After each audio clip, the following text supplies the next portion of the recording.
Okay, I'll go ahead and call the meeting to order. And it's great to be in Fort Hill today. It's on. Is it on? They're all on. Well, we're good. So we don't have to hold them. You It do just have to picks hold up? them. Oh, we do? Yeah. Can you hear me now? Yeah, it's way more people in the back. Okay. Well, can you guys hear him without the microphone? Is it just for the people in the room or the WebEx? I think it's just for the people in the. Can hear room. fine. We can hear him. So should I keep the mic I think so, just for the back. for the back? Yeah. Okay. So soft spoken anyway. I want to. Yeah, I know.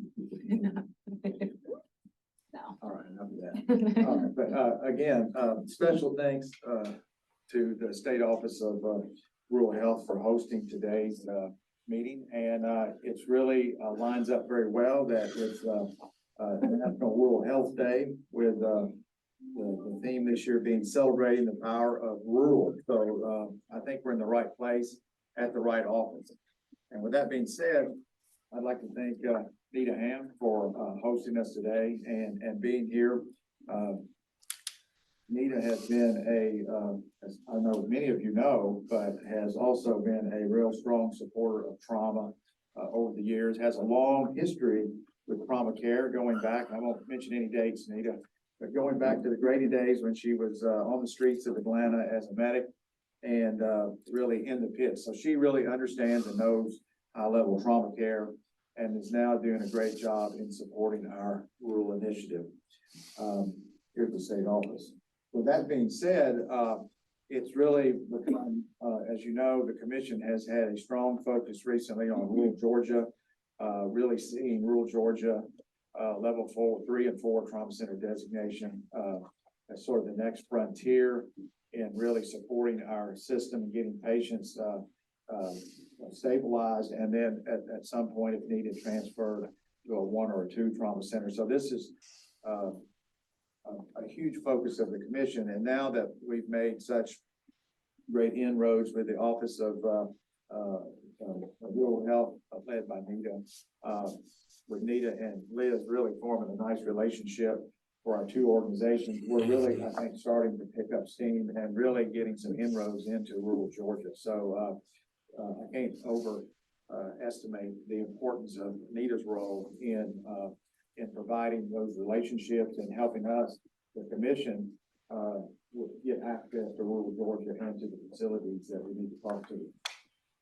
She has also been supportive of the Georgia Trauma Foundation, and that's developing into a great relationship there.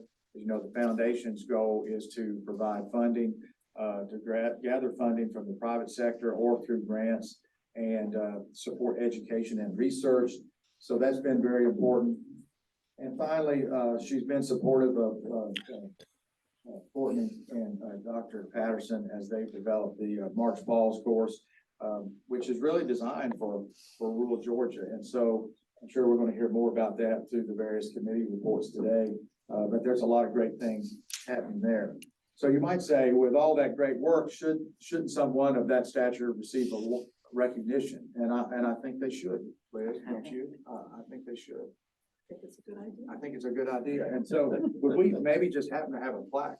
Oh. Get some recognition? Let me check. Yeah. I think we do. Well, we've checked the Yes. plaque file, and Nita, we do have a plaque today. So with all kidding aside, would you come forward? We would like to recognize you and give you a plaque. Thank you.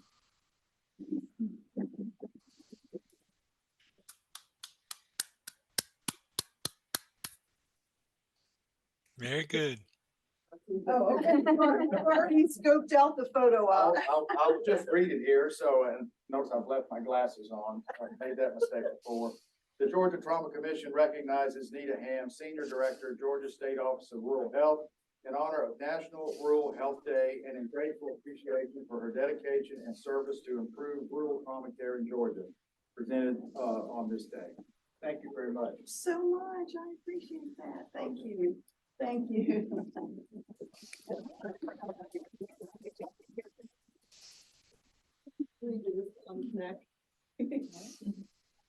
Thank you. I just am so glad that all of you are here. We are so excited to be hosting this meeting, and we hope this is the first of many. So make yourselves at home. Let us know if you need anything, and thanks again for coming.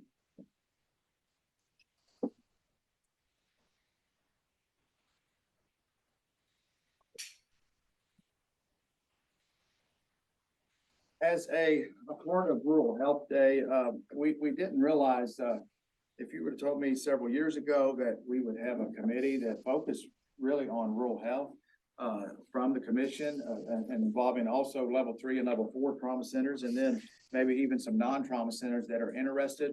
I would have thought that would, might have been a reach, but actually that has come to fruition. And, as you know, we're very proud of our rural committee. That's led by Dr. Greg Patterson and, co-chair Dr. Register, both who are here today.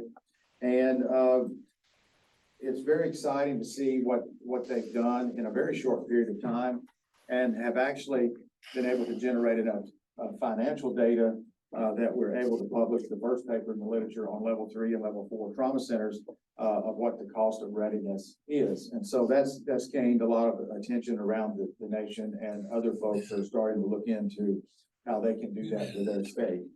Dr. Patterson, in his daytime job, is the trauma medical director at Archbold Medical Center. And from what I understand, as a trauma director, you know, when you leave the hospital and go to meetings, I'm sure Dr. Register has experienced this as well.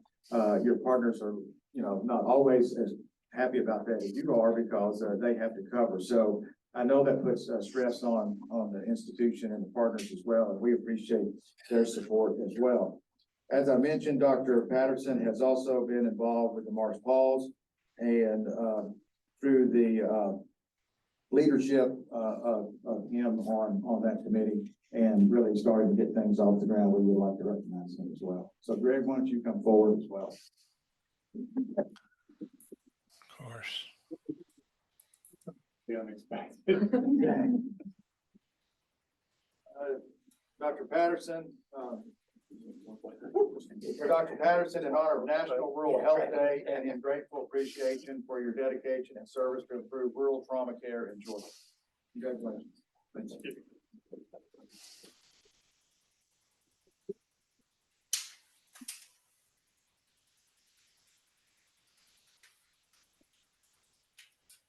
Believe it's done. Thank you.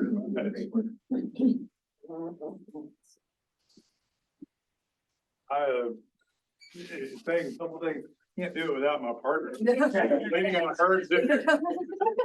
I really do. I can't imagine doing what she does and being a mother, and a recent second time being a mother, and everything. It is completely a labor of love. Or I wouldn't have 3 of my 4 children, wouldn't be in medicine at this point today, which one of them is actually rotated with Dr. Todd recently on the trauma service at Grady. So I think he knows firsthand what I've done for a living. So I appreciate it. This is completely a surprise. Thank you. And talk about dedication. Dr. Register called in from her pre-C-section. That's right. I can't match that. There are 2 other individuals we'd like to recognize today. One is the Commissioner Russell Carlson from DCH, who will be arriving a little bit later in the meeting, and he wants to make some comments. And so we'll make sure that when he arrives, we will get him on board. Another individual that is no stranger to the commission, and certainly no stranger to me as a trauma advocate, is Dr. Dean Burke. Formerly Senator Burke, and he is now the Chief Medical Officer for the Georgia Department of Community Health.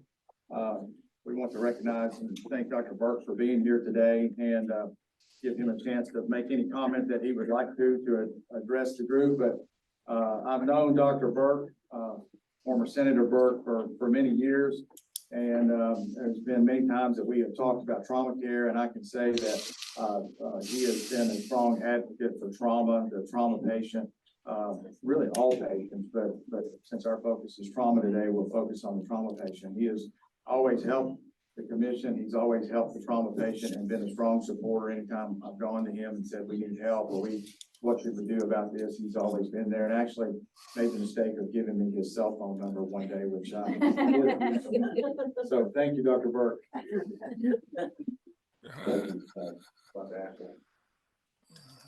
Testings is working. Okay, thank you. He made the mistake of letting a reformed politician. I'll schedule all day today. But again, thanks for coming here to our State Office of Rural Health. I've been with the department now since first of January. Thank Dr. Patterson and all the constituents of the 11th district that kept me in the Senate for 10 years. I kind of did all I could do, and when I got the opportunity to move to the Department of Community Health in a new role, they never had a chief medical officer before. Having a position from rural Georgia on the leadership team at an agency that spends $20 billion a year, it's kind of fun, y'all, you know?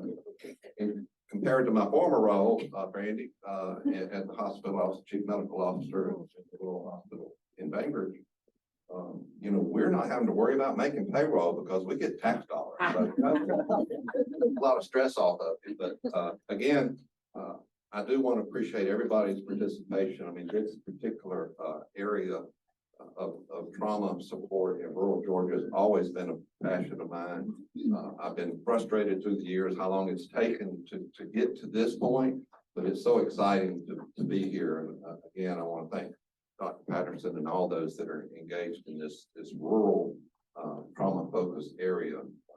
You know, there's so many places that the focus could be, and you know, those of us from rural Georgia, you know, appreciate the attention. So thank y'all for the work you're doing, and if there is anything I can do to support you guys, be glad to do it. So thank you. Thank you. Well, at this time, we would like to also welcome back my vice chairman here, Dr. Dunn, who has been reappointed. So congratulations on being reappointed to the commission for another 4-year term. And we'd also like to welcome our newest commission member, Dr. Rob Todd, who really is a man that needs no introduction, literally. He brings so many committee reports and is the medical director for GQuip.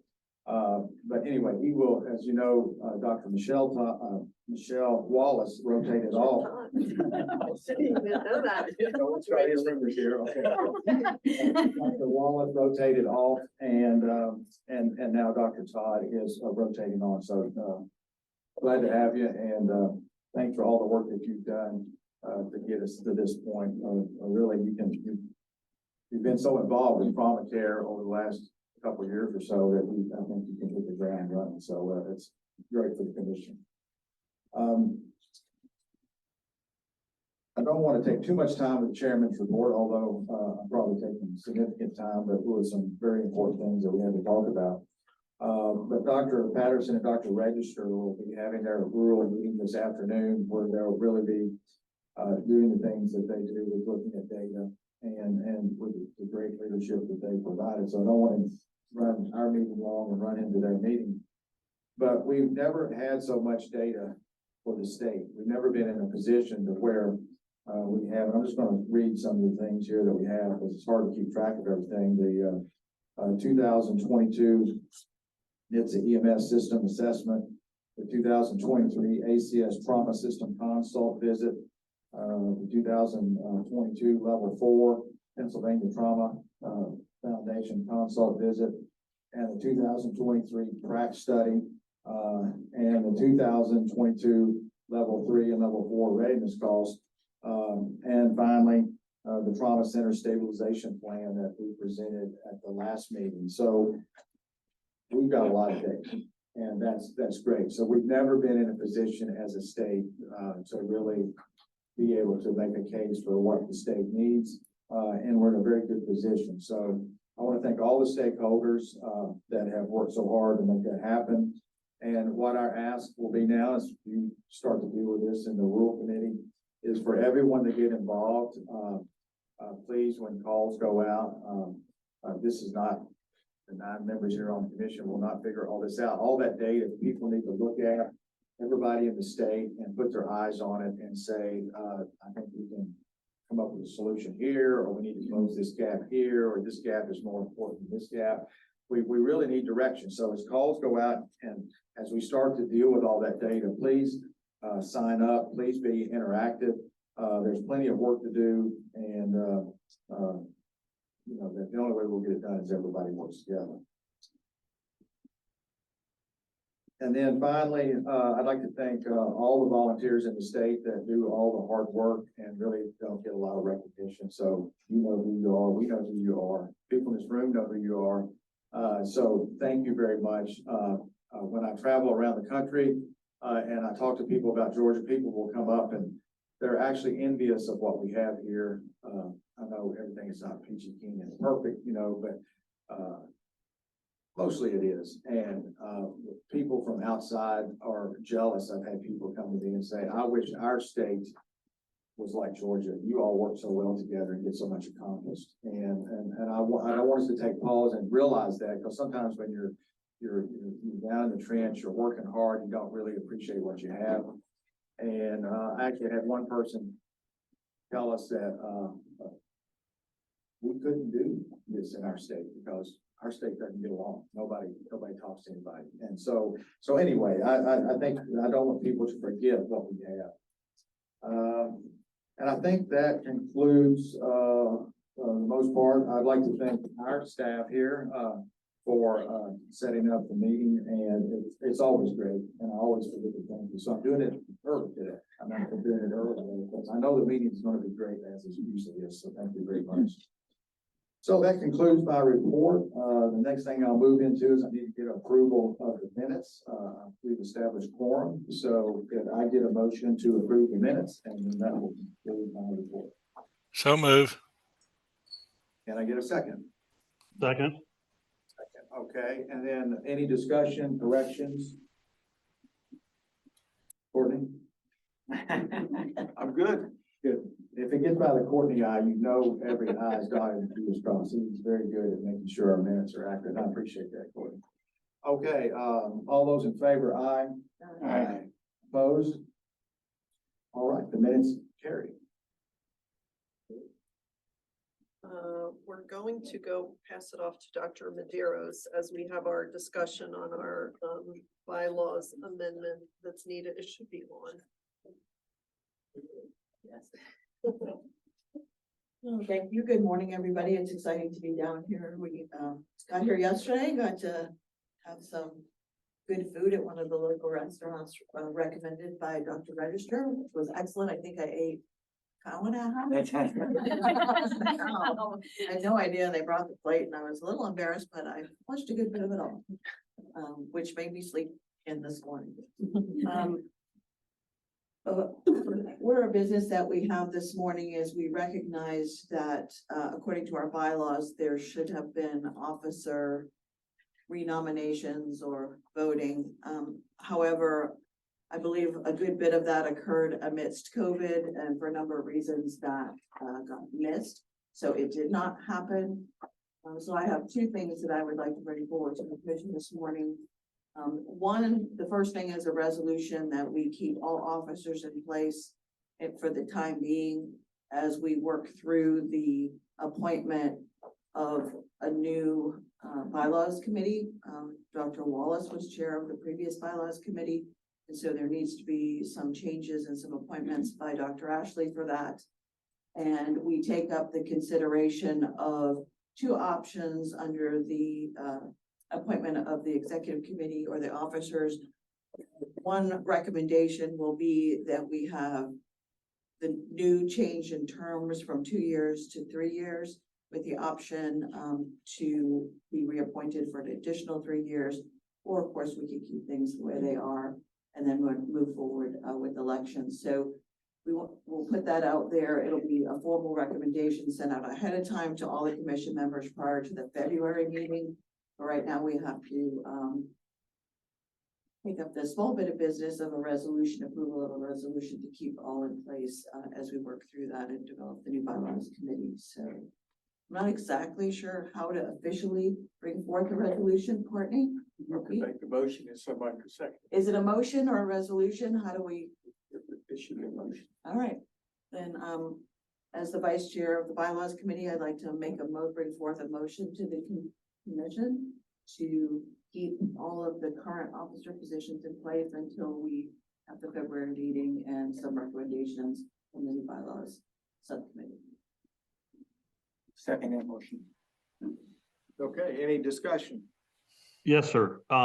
any bylaw change requires it to be brought up twice under the latest Robert's rules, so we would need to bring this back up and vote on it at the next meeting also. That is correct. That's why we're bringing it up now, and we'll discuss it again. We'll make the final motion and the approval, if so moved, in February. That's the plan. And Pete, our bylaws only require 14-day notification, so.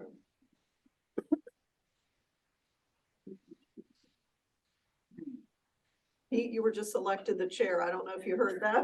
The Bylaws Committee with your knowledge. So congratulations. Uh-oh. Okay, any further discussion? All right, all those in favor, aye? Aye. Any opposed? Okay, motion carries. Is that it for your report? That was just the Bylaws little amendment? small order of business for bylaws, yes. Okay. And you'll, I assume, appoint a committee. Okay. We'll move into the executive director's report. Liz? Okay, I'll keep my comments brief as well, so we can move along. And good morning. It is great to be here. My second visit down here. My report is in your packet, starting on page 20. And for those of you in the audience or online, we always post the packet at least a week in advance. So you have plenty of access to this material. So you're welcome to sort of follow along, but I will not hit every item on that report because there's a lot of things. I will just hit some key highlights. One item that is not on the report that I'm very excited to announce today within my own team is that we've had a couple promotions, folks who've been working really hard. The first one is Gabby Say. As you know, her title is Executive Administrative Assistant. She has been promoted to Manager of Business Operations because that is exactly what she does. It is much more in line with her role. With that promotion, she gets to keep all the things that she's currently doing. More responsibility and authority. So congratulations, Gabby. Well earned, well deserved. And it's just so great to have you on the team, and you're such a key member of the team. And then next is Katie Hamilton, who does not have a title change, but within the rungs, when I first came on board with the commission, I had to kind of wrap my head around the structure, but the state has titles and hierarchies within the state system, and then we have our agency titles for roles, if you will. But so Katie has ascended in the state financial structure, if you will. And most of that is because you probably don't know, but Katie completed a very rigorous budget and finance management certification program through UGA, which is geared towards state government. And that was almost 80 hours and 8 exams. And I just remember her pulling her hair out many days on some of our budget calls with her hair up in a clip. And I knew she was working hard. So congratulations for your hard work, Katie.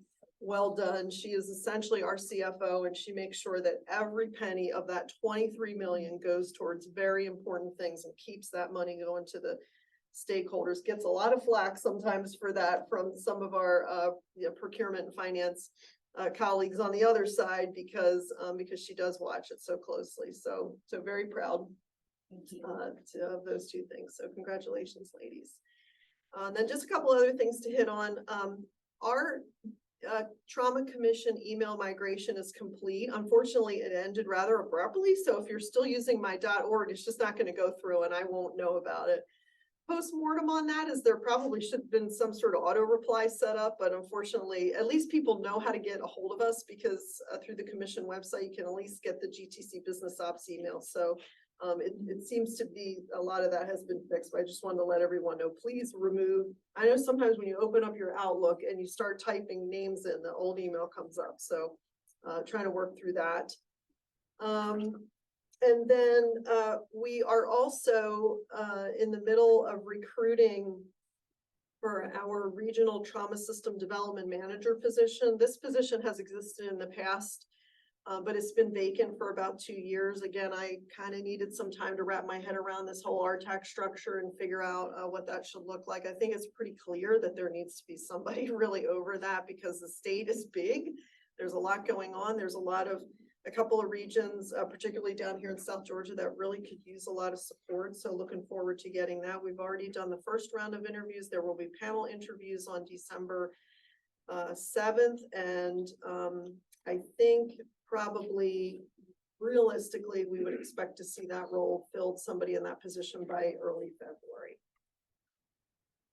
And then the last thing I'll bring up, and since Dr. Burke's still in the room, I'll ask him if he has any comments on this as well, but because we were both there at the Senate Rural Provider Study Committee that commenced in September. And I originally, when they invited me to speak, I thought, well, okay, we're doing a lot of things rural, but what do we have to do with this provider? And then as I got to talk with a lot of other folks who were presenting and talked with Senator Hatchett's folks about what they were trying to do, this is really our space, because this is about recruiting surgical subspecialists and filling the gaps with anesthesia. And that's what kind of closes the loops with the level 3 trauma center capabilities. So Dr. Burke, have you heard anything about the recent or the subsequent follow-up visits from that?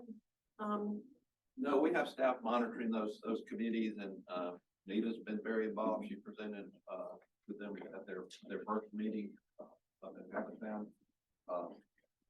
I do think the title of the committee kind of is a little bit misleading in that their scope internally is a lot broader than just rural healthcare personnel recruiting, challenges we all have of finding people. And I think they're trying to look at what barriers there are to broad visibility on healthcare recruitment, whether it's physicians, subspecialties in particular. Again, trying to fill those gaps that exist all over the state. Look at the state as a whole. The metro hubs that we've got 5 or 6 of, for the most part, staff can do what they need to do, and then nobody else has any resources. And telehealth is a great tool, but it is not the be all end all when it comes to actually delivering some of these services. So I appreciate the work they're doing. Generally speaking, for those types of subcommittees, they are study committees. They won't present out until the very, very end of the year. So we won't know what recommendations come out of that. But I suspect because Senator Hatchett's he's got several family members that are physicians and in rural healthcare. I don't think that focus will go away just because that committee work is done. Yeah, thanks so much, Dr. Burke, because Anita did an amazing presentation. She was first up, and I think she really set the stage, and they were so interested to hear and learn. And we talked a lot about EMS. I love the presentation from Northeast Georgia about what they're doing. Essentially, y'all are having to grow your own folks down here. And I've talked with some colleagues up in Maine who are, sort of having the same issue. And you see folks start out from as first responders, and then they grow through paramedics, and then they go to nursing school. So it's interesting concept about having to really have these robust programs to kind of grow your own provider. So I learned a lot from attending that. And so I do look forward. It'll be great for us to, again, continue the work together when those recommendations come out. And Senator Hatchett approached myself and Chad Black. Chad came and presented on behalf of GEMSA and said, that he really wanted input. And we've brought this back to the EMS committee about how we fix this transportation situation, if you will. And it is directly in the code 3111-102 for the commission about transportation system. I know it's not just relevant to trauma, but other time sensitive injuries as well. But we really do have a crisis in terms of moving patients throughout the system. So it'll be interesting to see how these pieces come together. Thank you so much for adding those comments. And I think that's it. We have a webinar coming up about readiness costs. You and me and Tracy, Dr. Ashley, myself and Tracy, still trying to get the word out about the readiness cost piece, because we'd love more people to be involved in that so we can validate some of the methodology. It's really helpful to have that. So maybe let me just make a comment. Just to bring you up to speed on that, so the state should know what's going on nationally. The great work that everyone has done here with you take it for granted, this is what we do, but again, this is not the norm outside of Georgia. So I know everyone in the room is very familiar with the trauma survey, and we've done it, I think we've done it 3 or 4 times now. That data has been published for the 1s, 2s, and now level 3 and level 4 trauma centers.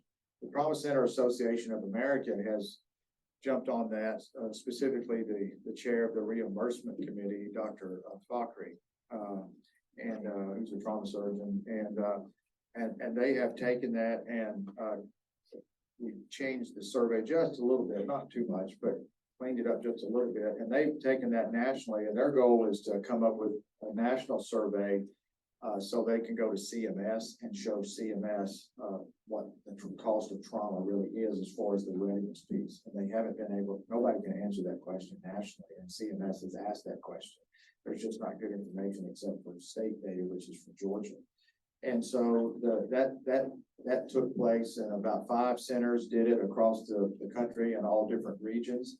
And we found out some very interesting things about some differences in enterprises and how to tweak the questions just a little bit, because some people have different infrastructure, if you will, and how they would have to answer that question. So from that, what TCAA now wants to do is, like Liz said, in I think about a week and a half, they're having a national seminar where we're presenting how to fill out the survey, sort of the nuts and bolts, how toolkit kind of talk, why it's important, and then how to fill it out, so that all centers, whether they want to participate in a state project or they want to just participate in their own internal project where they know what their trauma costs are, so they can talk to their board and say, look, we need more funding in our budget because look at what our costs truly are. They can articulate what their costs are. So we'll be teaching folks how to do that. And that all, again, comes back to GRIT, Georgia Research Institute for Trauma, which is made up of all of us. Each center is represented. Anytime we publish or do anything, everyone gets credit for it. So anyway, it's a very nice plug for Georgia, and it shows again that we're leading the way. So I just don't want you to take things for granted that you get used to, you just get used to being great, I guess, as a state. So, okay, that concludes my, unless there's any questions. Any questions for Liz on the director's report? Okay, thanks, Liz. We'll move into then the budget committee. Dr. Medeiros. Thank you, Dr. Ashley, and good morning again. There's a couple of things I'd like to highlight from the last couple of budget committee meetings, and then I will turn it over to our CFO to go over the financial data. We will try to keep it brief this morning. I know we always have a lot of information, a lot of data to share with you guys, but transparency is important to us, so you guys can see what's going on with your funding. We realize that as we are getting busier and busier, and as we're beginning to launch the Trauma System Stabilization Project, we needed to consider expanding the budget subcommittee, our budget committee, because it was very difficult to get a quorum having surgeons on there. They're taking care of patients. I don't understand that, but that's what they're doing. And so we have increased the committee by 2 additional members. Mrs. Jessie Gibson from Northeast Georgia has joined the committee, so we're excited about that. And one of our fellow commissioners, Pete Quinones, has also joined the budget committee, and he has a lot of budget experience, as does Jessie. So some fresh eyes from the outside looking at our processes is very helpful. When you get into a process, if you're doing the same thing year after year, it helps sometimes to have people from the outside saying, oh, maybe we could do it this way. And everybody goes, oh, I didn't think about that. So we're glad to have them. They came to their first committee meeting last month, and we will be busy working through the year on behalf of the rest of the commission in the state. So the difficult thing that we took up was the FY25 draft budget. There were new instructions from the Office of Planning and Budget that came down to the commission office about how we were to prepare this draft budget. We brought this up at the last meeting that there were going to have to be some changes. We had to look very closely at our budget. We were asked to consider or propose a 1% reduction in the budget, as well as a one-time 3% increase, which seemed a little strange, but we did it. We had to look at all of our programs. It's very hard, as you heard Dr. Ashley and Liz this morning talking about all of the great things that the commission is doing. All of the programs that we support, all of the partners that we have been so influential in improving trauma care across the state. We were like, how can we consider reducing anybody? So it was a very, very hard decision to make, but in the end, we came up with looking at our strategic mission, our strategic plan over the long term, and the MAG MRC and the NISQIP component of GQIP were the two areas that, while they are doing tremendous work, no doubt about that, they didn't quite have 100% alignment with the long-term strategic mission. And so our initial proposal was to split the reduction that we had to do amongst those two partners. So we will continue to provide funding for them. And hopefully some of the arguments we make going forward about stabilization would be to reinstate those funds that they're receiving that we've had to cut. So we, that was the proposal that went forward. It's again, not the final budget, it's just a recommendation from us of what we would be doing in the FY25.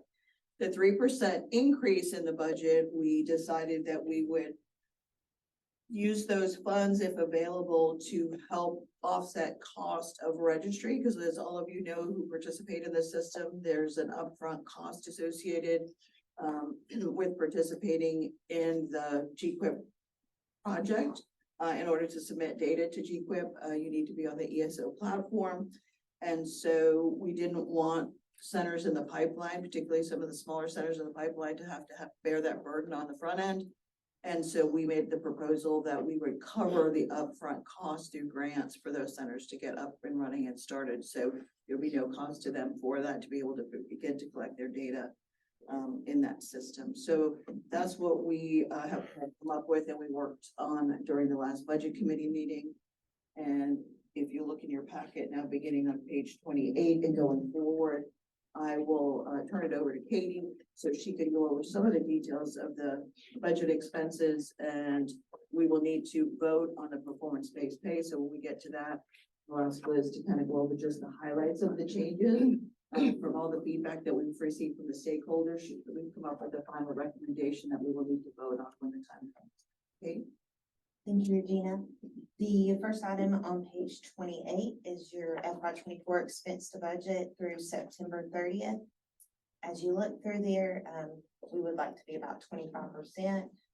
With that being said, we have some items that we encumber the funds in the prior fiscal year. We keep funds for about 3 months for the PO process, just so there's not a delay in people getting paid. So that's why you will see some of like the system development being a little low, because the RTAC coordinators, we like to make sure they have the funds on their PO.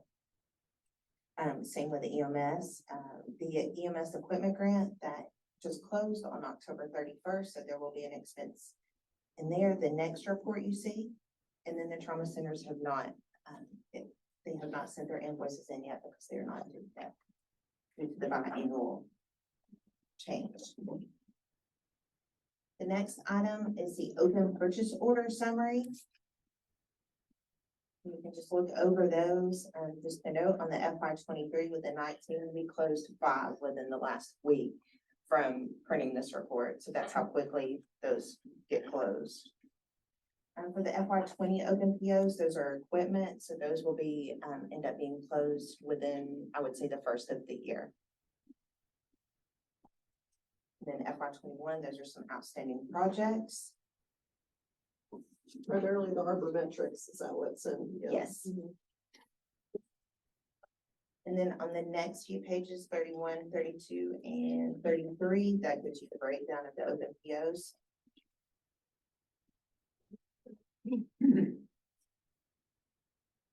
And then the next one is the FY25 proposed trauma center PVP changes. This is a summary on this page, on page 34, and then 35 gives you the detail of all the PVP criteria for FY25. Liz? Katie, can you just jump into, we'll hold that for the end. Go ahead and review the readiness funding and the revenue to budget for super speeder. And then we'll end with the GBP. Okay, great. All right, so on page 37, it starts the use of the readiness funding summary for FY 23. Page 38 gives you the reported readiness funding uses, and then the percentages by level that use those readiness funds for those uses. The highlighted areas are the high ones, the most used. Next, on page 39 is the superseder revenue summary. Page 40 shows revenue to the budget. And then page 41 shows where we are at this point, and we are 14% above FY 23. Keep speeding. I'm trying. Not yet. If you remember in years past, we always were in the red and we played catch up. So this is the first time to point out that we've actually started the FY in the green. Yes. You can see the trend is headed up, so. Right. We'll go to the FY 25 meeting.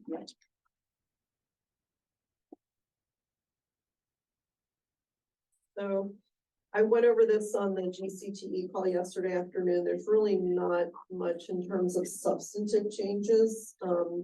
We've broken them out. We've broken the new changes out by center level. So for all centers, two additional items. We have added back the record closure rate. We had that several years ago, took it out and focused on the timely submission of data.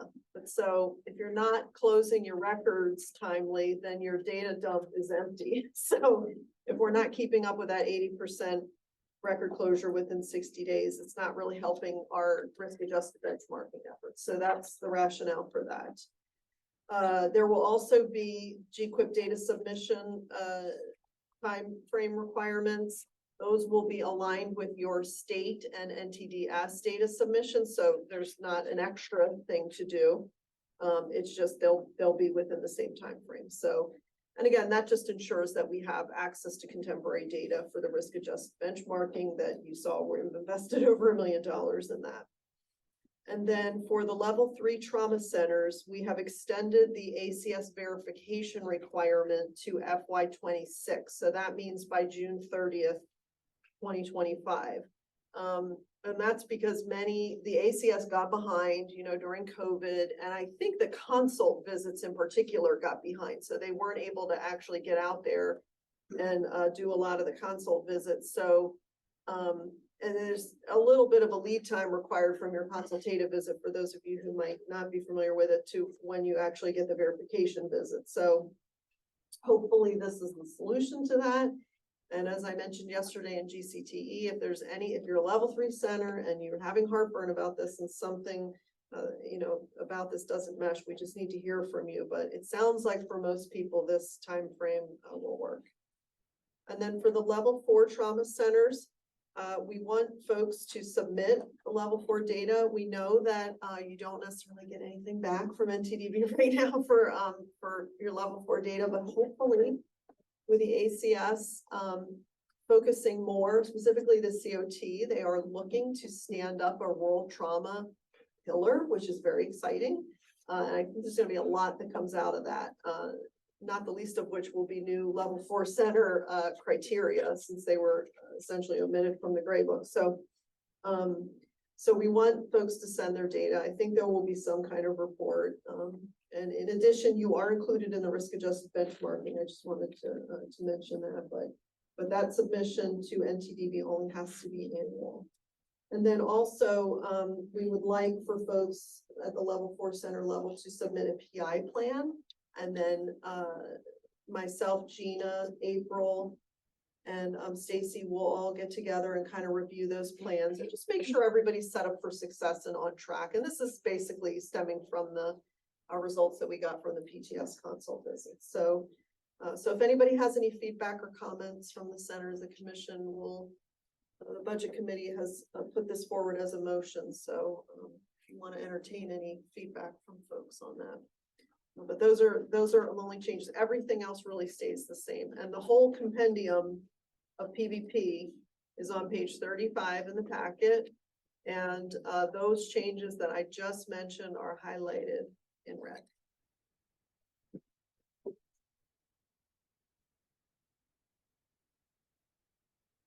So, the budget, committee would like to bring forth a motion to approve the FY 25 performance-based pay.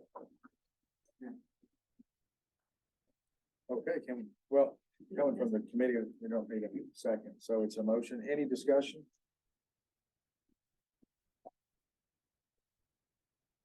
Okay, I'll call for a vote then. All those in favor, aye. Aye. Opposed? Okay, Dr. Madero, carries. Thank you.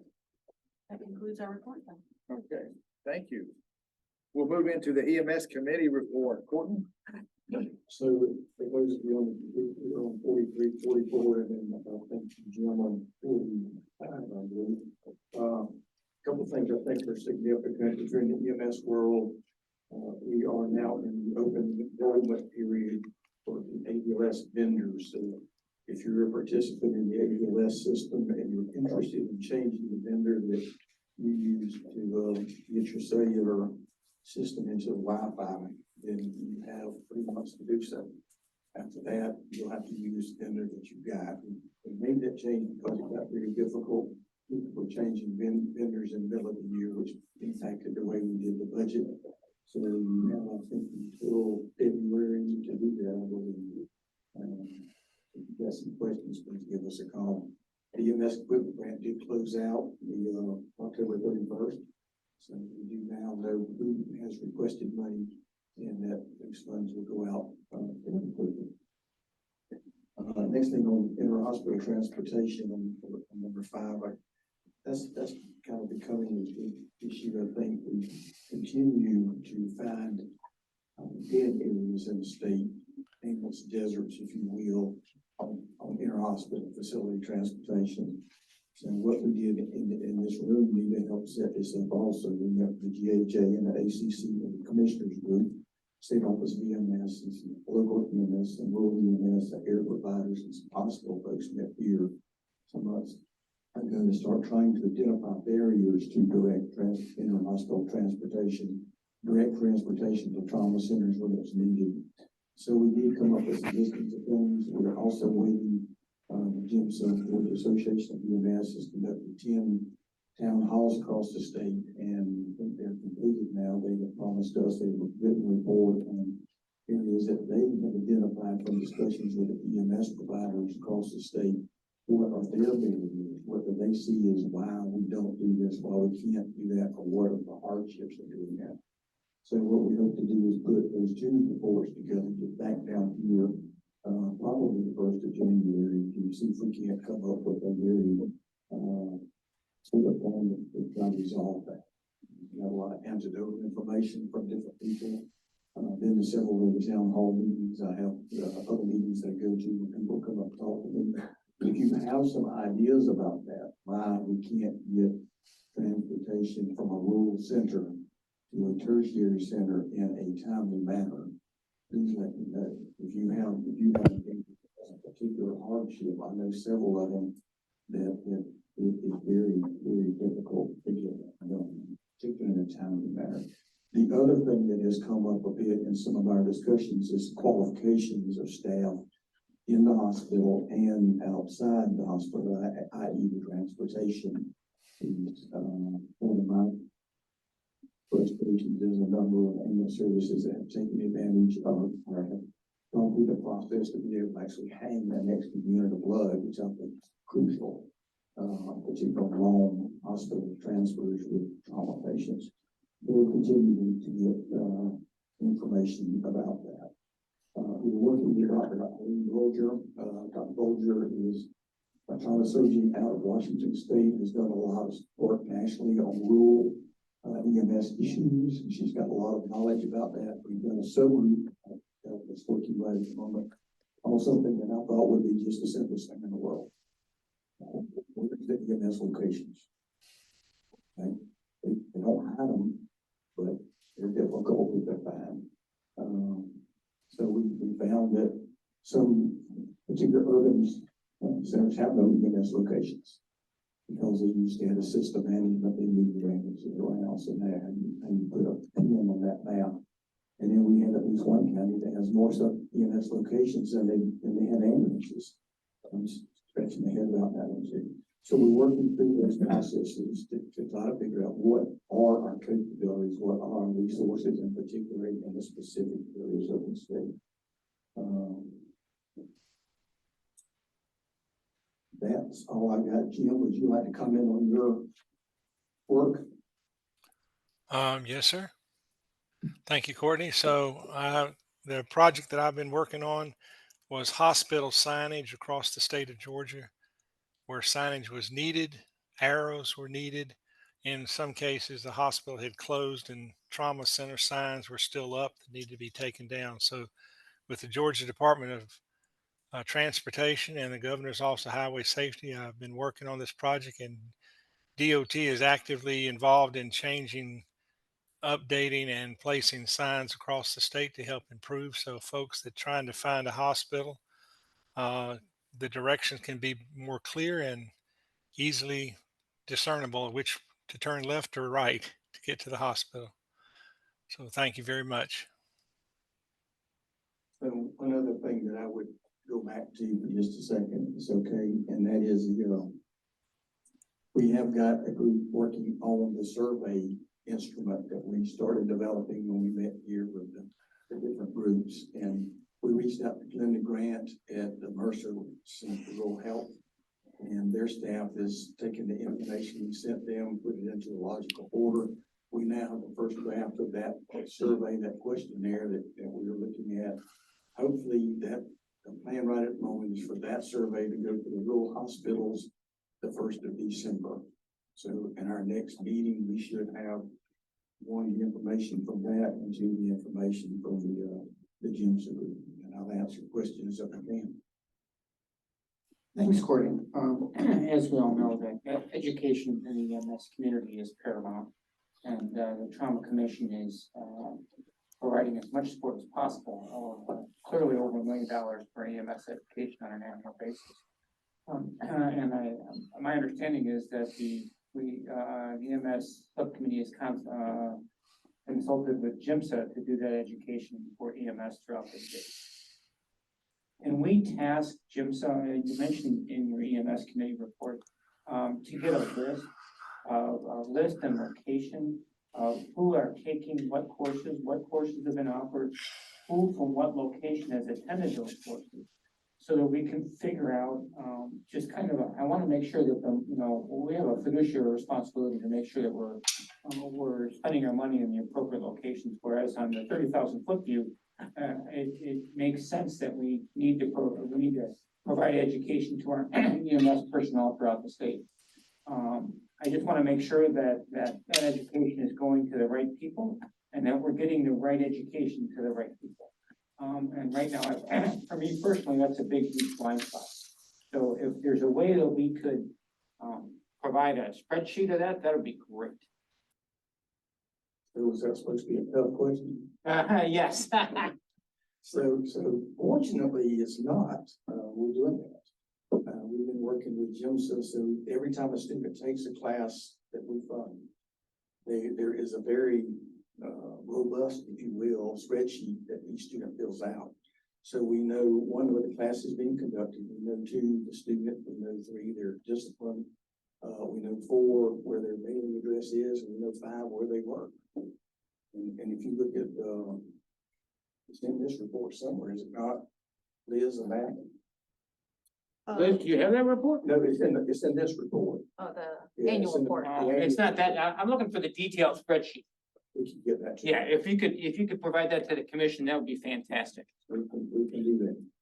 But we have, the EMS committee established a work group because working with the GIO office, the same entity that's doing the mapping to show our evolution of our system over time. They're working on mapping all of this information. So I think it'll be really valuable over time to look at where the courses are held from year to year. And they actually have a way that that information could be real time. They have the capability to do it. They use something similar to like SurveyMonkey, but it would require all the participants to, yeah, Dr. Ashley, it's page 15 on the annual report for those of you who may have grabbed one, and the top map shows the distribution of the funded courses. And then on the bottom map, it shows, and this is by residential address, because we're collecting a lot of data now on all the participants, and to the point where people are like, what are you trying to follow here? So, and we just want to know where people are coming from, like to know where they're working. You know, how far there's already maps on drive times, like, and that's particularly relevant in the rural areas, is how far people have to drive to courses. So we'll have much more data on this, but unfortunately, a written report or something in your packet doesn't really lend itself well. And the GIO office is so sophisticated now, working on a web link for us. And this can all be real-time information, and you can do little sliders to find out what it looked like last year, what it looks like this year. But I think the information that you're asking Courtney from the drill down on the spreadsheet, that's probably that is like the spreadsheet level detail. And I'm sure GEMSA probably has that. I think they submit it with their invoices. Are the students on the? Okay, So I I can would, send that to you. I would point out one other thing that has brought back to the EMS subcommittee. We've had subcommittee members who've asked this question of Jimson, that it appears that like PHTLS is that example, like a lot of them are done at specific points and not spread out geographically as much as we would like. And part of that is the PHTLS is a NAUT, National Association UT bid course. So if you do their course, then it has to be in a site that they approve. And quite frankly, it's difficult to go through all the process to get sites approved. And some communities, quite frankly, have a hard time getting appropriate sites to do those classes, because you have to have lecture sites, breakdown type and all that. So there has been some issue with that. And Jim's is trying to work with NAUT to come up with a easier flow, if you will, on how to get those sites approved. And if there's, specific questions of particular, specific locations, we try to answer that too. Really, what I just like to see is the type of course that's being offered, where it's being offered, and who's taking it and where they're from, to make sure that we have an equal distribution of courses throughout the state, and that we're providing the appropriate education to the people that need it, and not some esoteric course that they're never going to use. That's what I just want to say. I'm sure we're doing the right thing. It's a blind spot for me. Anybody else? That's my report, all right.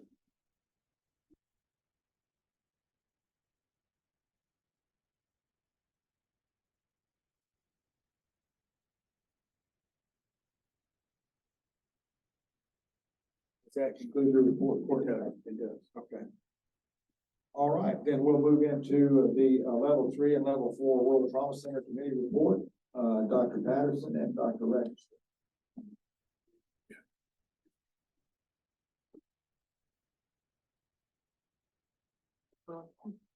Hey, good morning, everybody.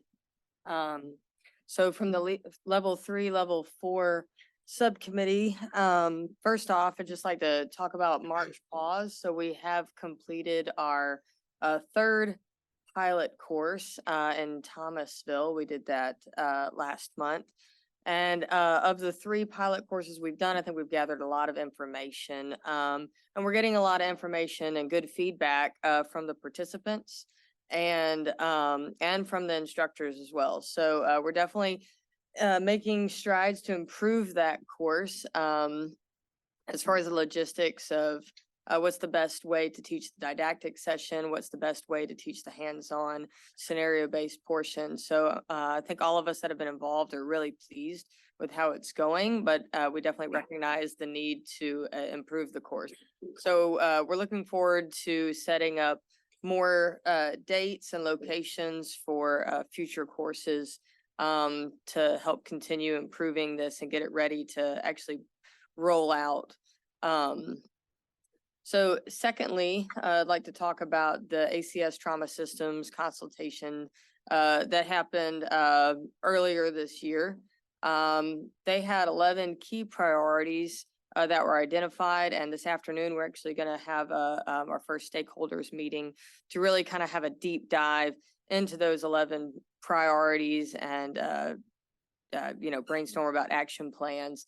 But some of the key issues that we're already addressing is repeating our readiness cost survey for the level 3, level 4 centers, since to include the updated standards. So that data that, as Dr. Ashley mentioned, we were actually the first state in the nation to present that data as far as level 3, level 4 readiness cost. But with the updated standards of the gray book for level 3s, and then we're definitely anticipating the level 4 recommendations when the COT comes out with that.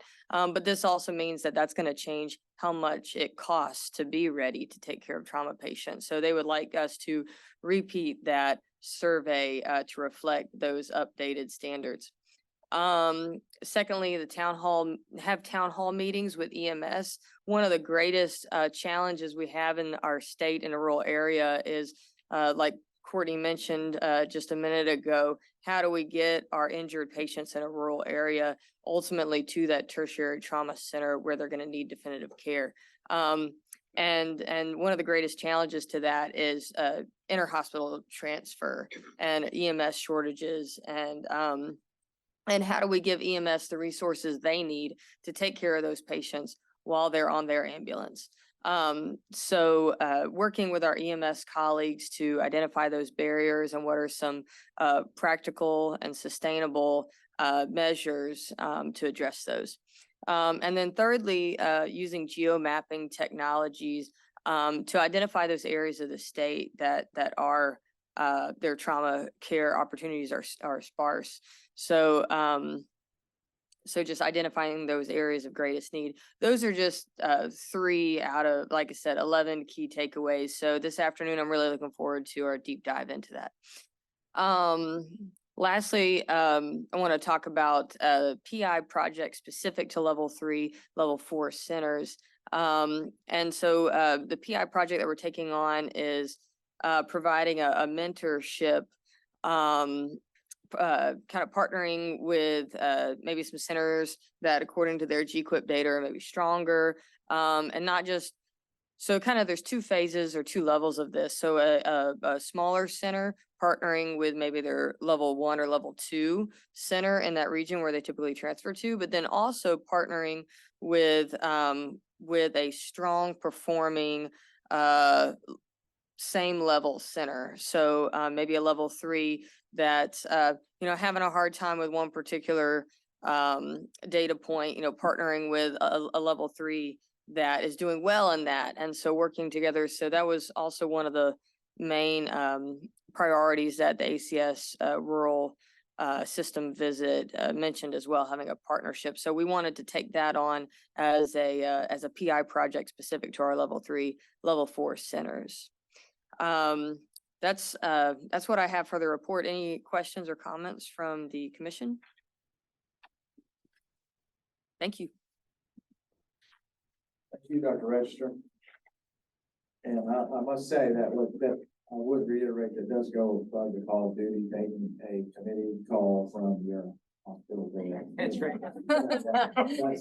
That deserves a plaque. That's maybe a big call. You're in the plaque queue. Thank you. Okay, let's move then into the GCTE report from Tracy Johns. The role of Tracy Johns will be played by. We started changing. No, I'm Lynn Grant. Tracy is at home nursing her back, so prayers for her. So this report is in your packet as well, so I'm not going to go through everything, but our registry subcommittee has completed their survey on how to spend the funding that they received, and the consensus was for the AIS 2015 course that will be provided to all level trauma centers, but with a primary focus on our level 3 and 4 centers to ensure that they get that education. Our PI subcommittee continues to work on decreasing time to the definitive care. They did create an audit tool for our level 4 centers to help monitor ED length of stay for patients specifically with an ISS greater than 16, as well as their measuring their shock index scores. They've received verbal feedback that's been very helpful for them. At the end of this calendar year, they will send out a survey to see how many level 4s have implemented that audit tool. They're also working to create a transfer feedback template that will be provided for hospitals and EMS agencies.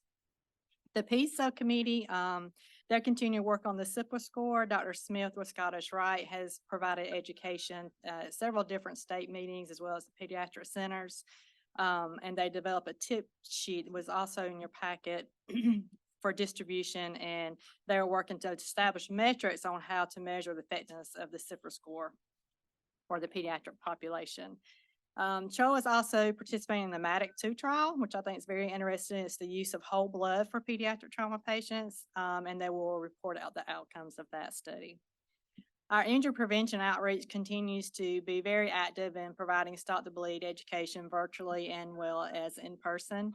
And also one thing I want to highlight is our WellStar Kennestone team have been the lead in partnering with the Let's See 43 Safe Driving Summits. I don't know if anybody's ever heard of that, but it is a great injury prevention outreach project. If you're able to participate with them on that, I highly recommend it. We were able to, Fairview Park was able to go to the one in Macon that H.R. Navcent did and observe. And then this past week, they came to our region and we were able to participate. It's lots of different high school students come together and we do a simulation of the trauma bay, let them see, what happens if you don't wear your seatbelt and you're in a collision. And it's very, very impactful for these kids. My son was actually the patient for us and it was very impactful for him too. So it was a win-win for me.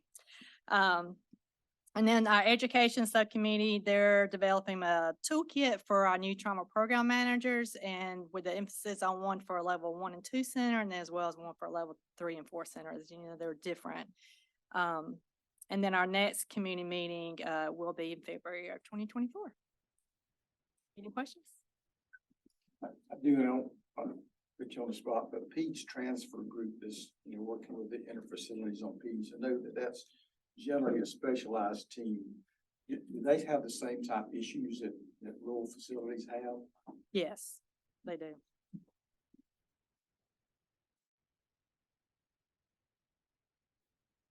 Okay, thank you, man. Great report. And it just really is amazing everything that GCT has done and continues to do. So keep up the good work.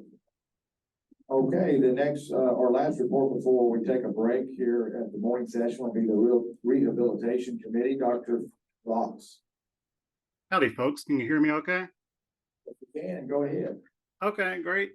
Just continuing to give updates on this new committee that, of course, just formed this spring. And we've got several projects on our plate, just kind of giving you an update about the main things that we're doing. With regards to our data analysis, Susanna Kidwell from Children's and I met with Dr. Eli M. Laver, who is the research fellow with the commission, and began looking at some of the types of data that we can do, data analysis that we can do feasibly within the limitations of what's available currently in the database.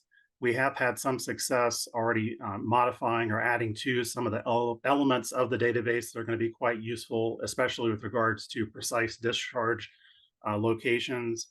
And we went ahead in the last meeting, which was last week, and started to look at some of these types of analyses where we can link the diagnosis code, the type of insurer for the patient, their relative injury severity score, and so forth, and their ultimate discharge location. And I think that's going to be quite interesting as we dig into more of those types of analyses. Separately, I met with Dr. Brick Johnstone, who is the director of ABI research at Shepherd Center. And we did identify that, fortunately, several of the research priorities for the Rehabilitation Committee also coincide with established research goals for Shepherd Center, in particular with regards to our model system. So it does look like we are going to be able to allocate some additional resources to that data analysis in particular. We also discussed in particular established health services research data based on zip codes. There's quite a lot of that out there, and we think that we'll be able to link some of that with the Trauma Commission's database and find more information with regards to disparities in care and rehabilitation resource availability.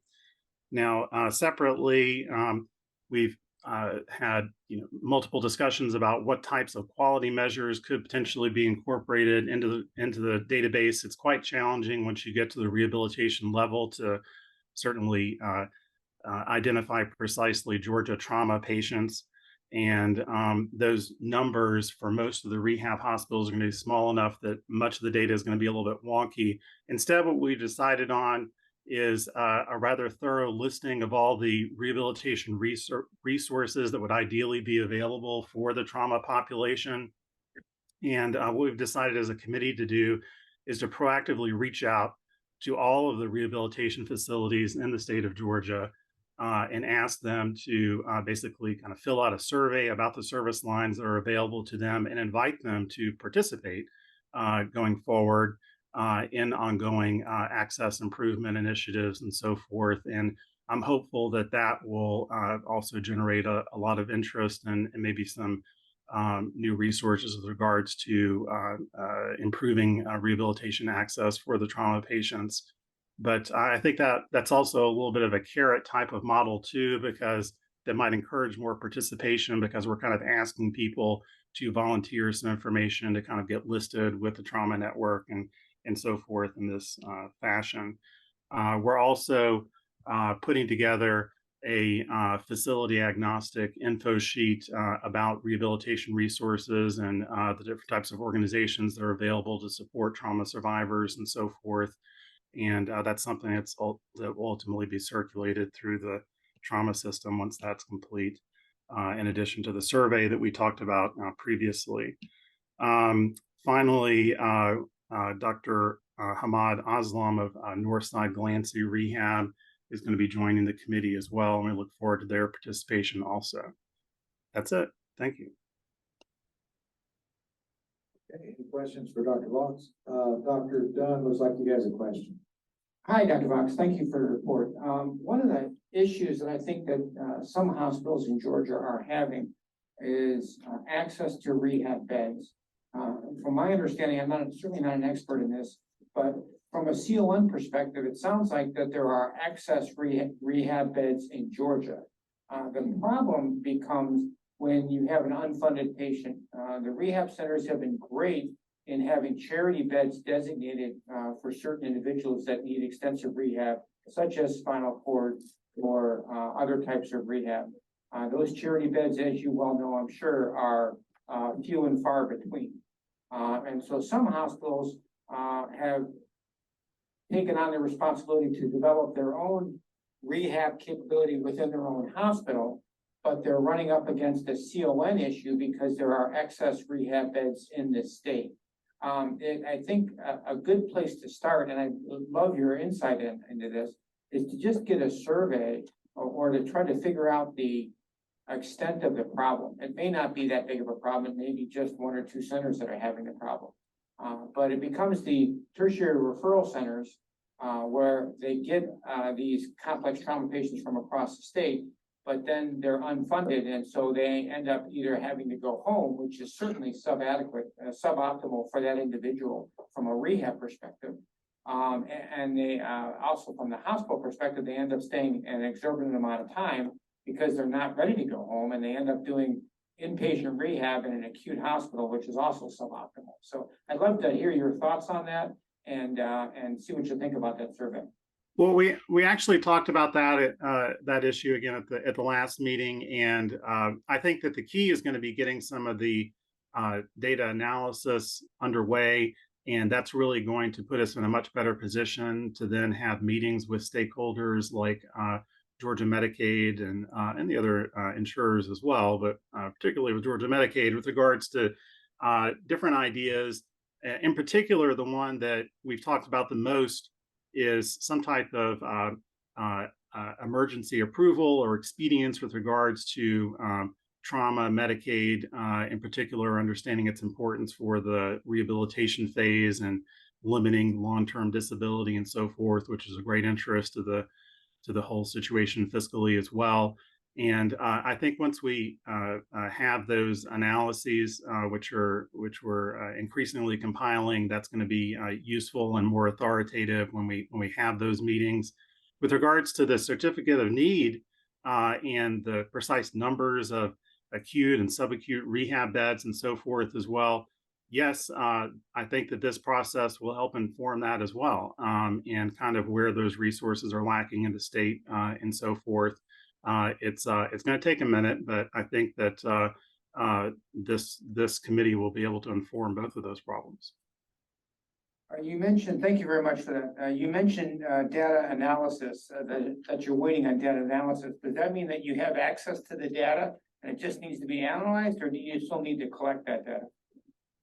There's more data that we're going to need to collect, but much of it is looking at what's already available in the database and just parsing it, and then deciding what is useful. There are quite a few limitations with regards to it. One of the key limitations is that we have the discharge location from the trauma hospital, which is not necessarily the be all and end all of where that patient is ultimately going. So as we all know, many trauma discharges might go to an LTAC facility for continued vent weaning or continued medical care, but not necessarily continue to need trauma surgery services and so forth.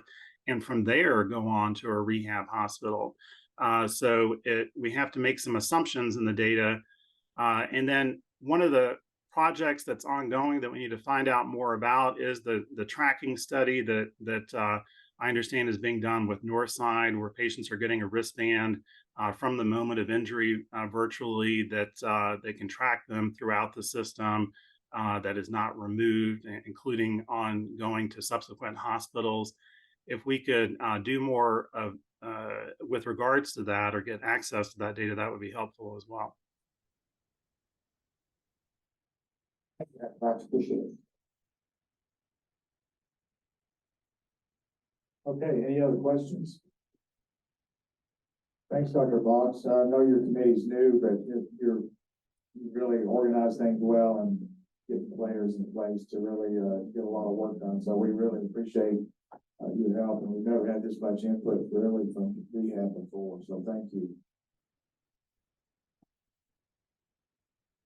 Okay, we are actually, believe it or not, running ahead of schedule. So why don't we take a 15-minute break, and we'll reconvene at 10:35, and we'll start off with the Trauma Administrators Committee report from Dr. Wall.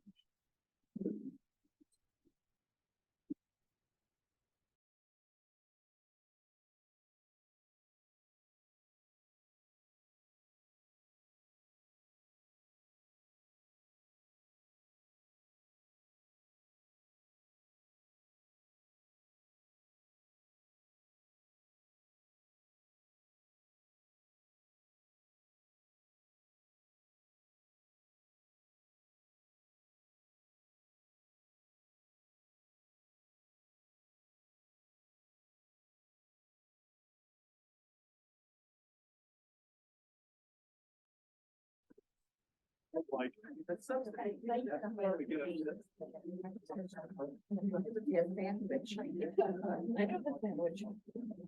Okay, we'll go ahead and reconvene for the second portion of the meeting. We start back, just a little adjustment in the schedule here. Commissioner Russell Carlson, who is the commissioner for the Georgia Department of Community Health, has just arrived, and we would like him to make a few comments. So thank you for being here, and thanks for hosting us today. We really appreciate it. No, thank you guys for choosing us for your meeting, and thank you for blessing Nita with a well-deserved award, and her whole team puts in so much work when nobody's looking. And like we talked about, when you live in the world of grants and everything, there's no check two boxes and hit submit. I mean, I know it's a lot of work converging at once. So thank you for you and your team, and again, thank you for choosing us as the site for this meeting, and for doing so on National Rural Health Day. funny how those things happen. What a coincidence, but no, thank you for the planning there. And I want to, Liz, we just realized we're neighbors. I live in Morgan County, myself. Didn't know anybody when I moved there. I was just living off, Moreland Avenue in Atlanta and wanted to get out of town. And so our kids, walk to school every day, and we enjoy living there, and very grateful for the community there. And Governor Kemp blessed me with this opportunity on August 1st, but I had spent some time a year prior at the agency, at the department in another capacity. And then for about 6 years and change prior to that, I worked for the Georgia Healthcare Association, which is long-term care, mainly skilled nursing, assisted living. So I could speak the language when it comes to Medicaid and the funding and obviously the experience during COVID and long-term care. We all were in a lot of foxholes together and learned a lot of few things in battle. And so I was grateful for that opportunity and the partnerships we made there. As far as DCH is concerned, I want to be clear from the outset. We are always going to remain an open and willing partner to all stakeholders when it comes to both the trauma network, growing that network, sustaining that network, but also rural health in general. And we know that we can't do it alone, whether it's partnerships throughout the community, but also DPH, DFACS, a lot of our partners there. The word that we use in a lot of these endeavors is braided. Everything's braided. There's not many things you can get there by acting alone. And at the end of the day, that's probably a healthy way to build things, and that it forces you around the table to kind of seek out the state's best interests as a group. So I know that's what you guys are doing today. It's a substantive meeting when you see a room full of laptops out, paper everywhere, and most importantly, the first thing you see when you walk in is not just a little coffee, but like 8 cartons of coffee. So everybody's bunkered down and ready for action. And so I know that's how you get so much of this done is by getting in a room and working together. Dr. Ashley, good to see you again. We began working on some of these matters in 2008 or so, and so I'm excited to kind of come full circle and work on it with you again. And hopefully, now that I know we have some neighbors in the area, maybe y'all can give me a reason to stay home, close to home, a couple of these days, and we'll knock out some of these issues with the Madison, Georgia address. So, but thank you for your commitment to this. I'll as I say, in entertainment, I'll be here all day. I'll be here to the end of the week, but I will be here all day, visiting with our team and during breaks and lunch. If there's anything that we can help you with from a DCH perspective, please seek us out. It's a hard question. I'll give it to Dr. Burke, but anything else, I'm happy to assist. We're very grateful you're here, and thank you for the work you do. Thank you. Thank you very much. Okay, we'll move into the Trauma Administrators Committee report with Dr. Walker. Dr. Walker, are you online? I am. Can you all hear me? We can hear you just fine. Thank you. All right. Good morning. For those of you who don't know me, I'm Patrice Walker. I'm the Chief Medical Officer at Atrium Health Navicent, where I have the privilege of working very closely with Dr. Ashley in our trauma services. But for the purposes of this meeting, I have transitioned as the chair of the Trauma Administrators Committee from Michelle Wallace. I'm very excited about this opportunity, and the first meeting went very well. That meeting began with a discussion around the OIG audits that have been occurring, not necessarily in Georgia as of yet, but across the United States. Dr. Medeiros wanted to make sure that administrators understand that the OIG has been doing some auditing on trauma charges, or trauma center charges, specifically looking at critical care charges, some pre-hospital notification documentation and several other things. And so that was some very good information that was reviewed. We then also reviewed the proposed meeting dates for next year, one of which will occur during the GQuip spring meeting. And we spent most of our time discussing a breakout session for administrators.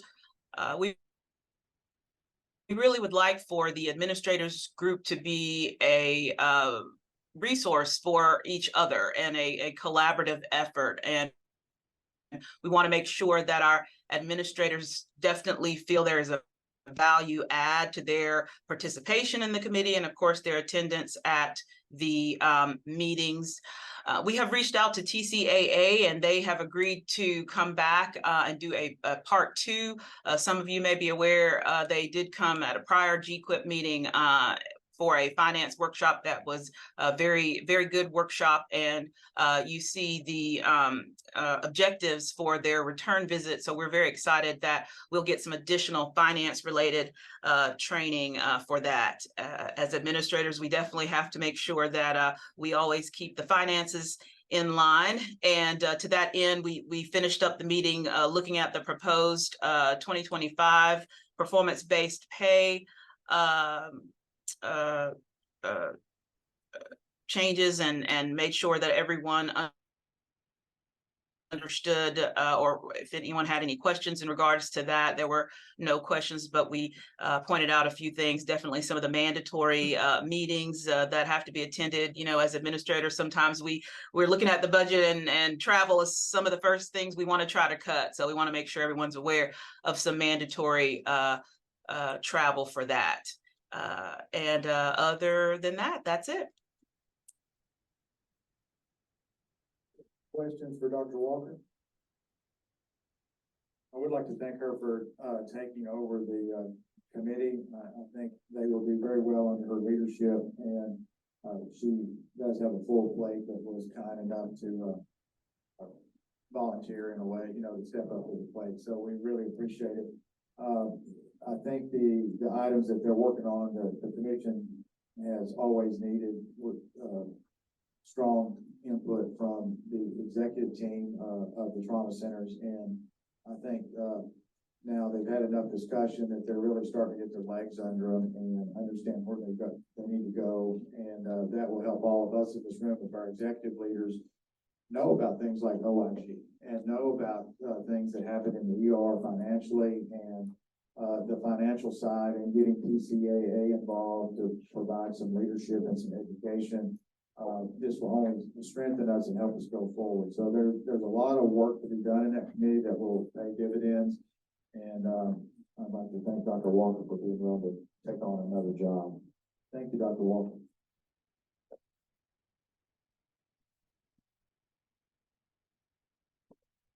Okay, we'll move into the Trauma System Performance Committee. Dr. Dunn.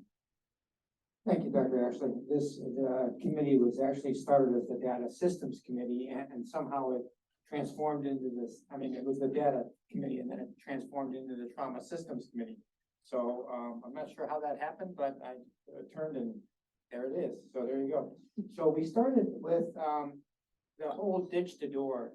That's really been the elusive piece for the trauma system that we just haven't been able to get a handle on. We were hopeful that the trauma armband project was going to help answer that question definitively. That has been a challenge, to say the least. We have a pilot project going on right now.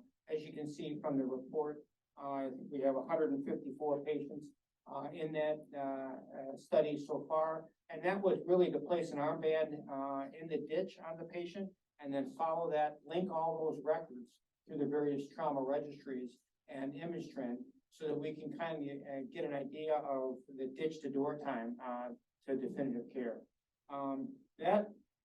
As you do that, you realize that there's a lot of pieces to that puzzle and a lot of people that have to be educated, to every single law enforcement personnel, every single EMS personnel across the state. So they started out as a very simple pilot project, but even that took an enormous months of education and trying to get people to buy in and understand what their requirements were.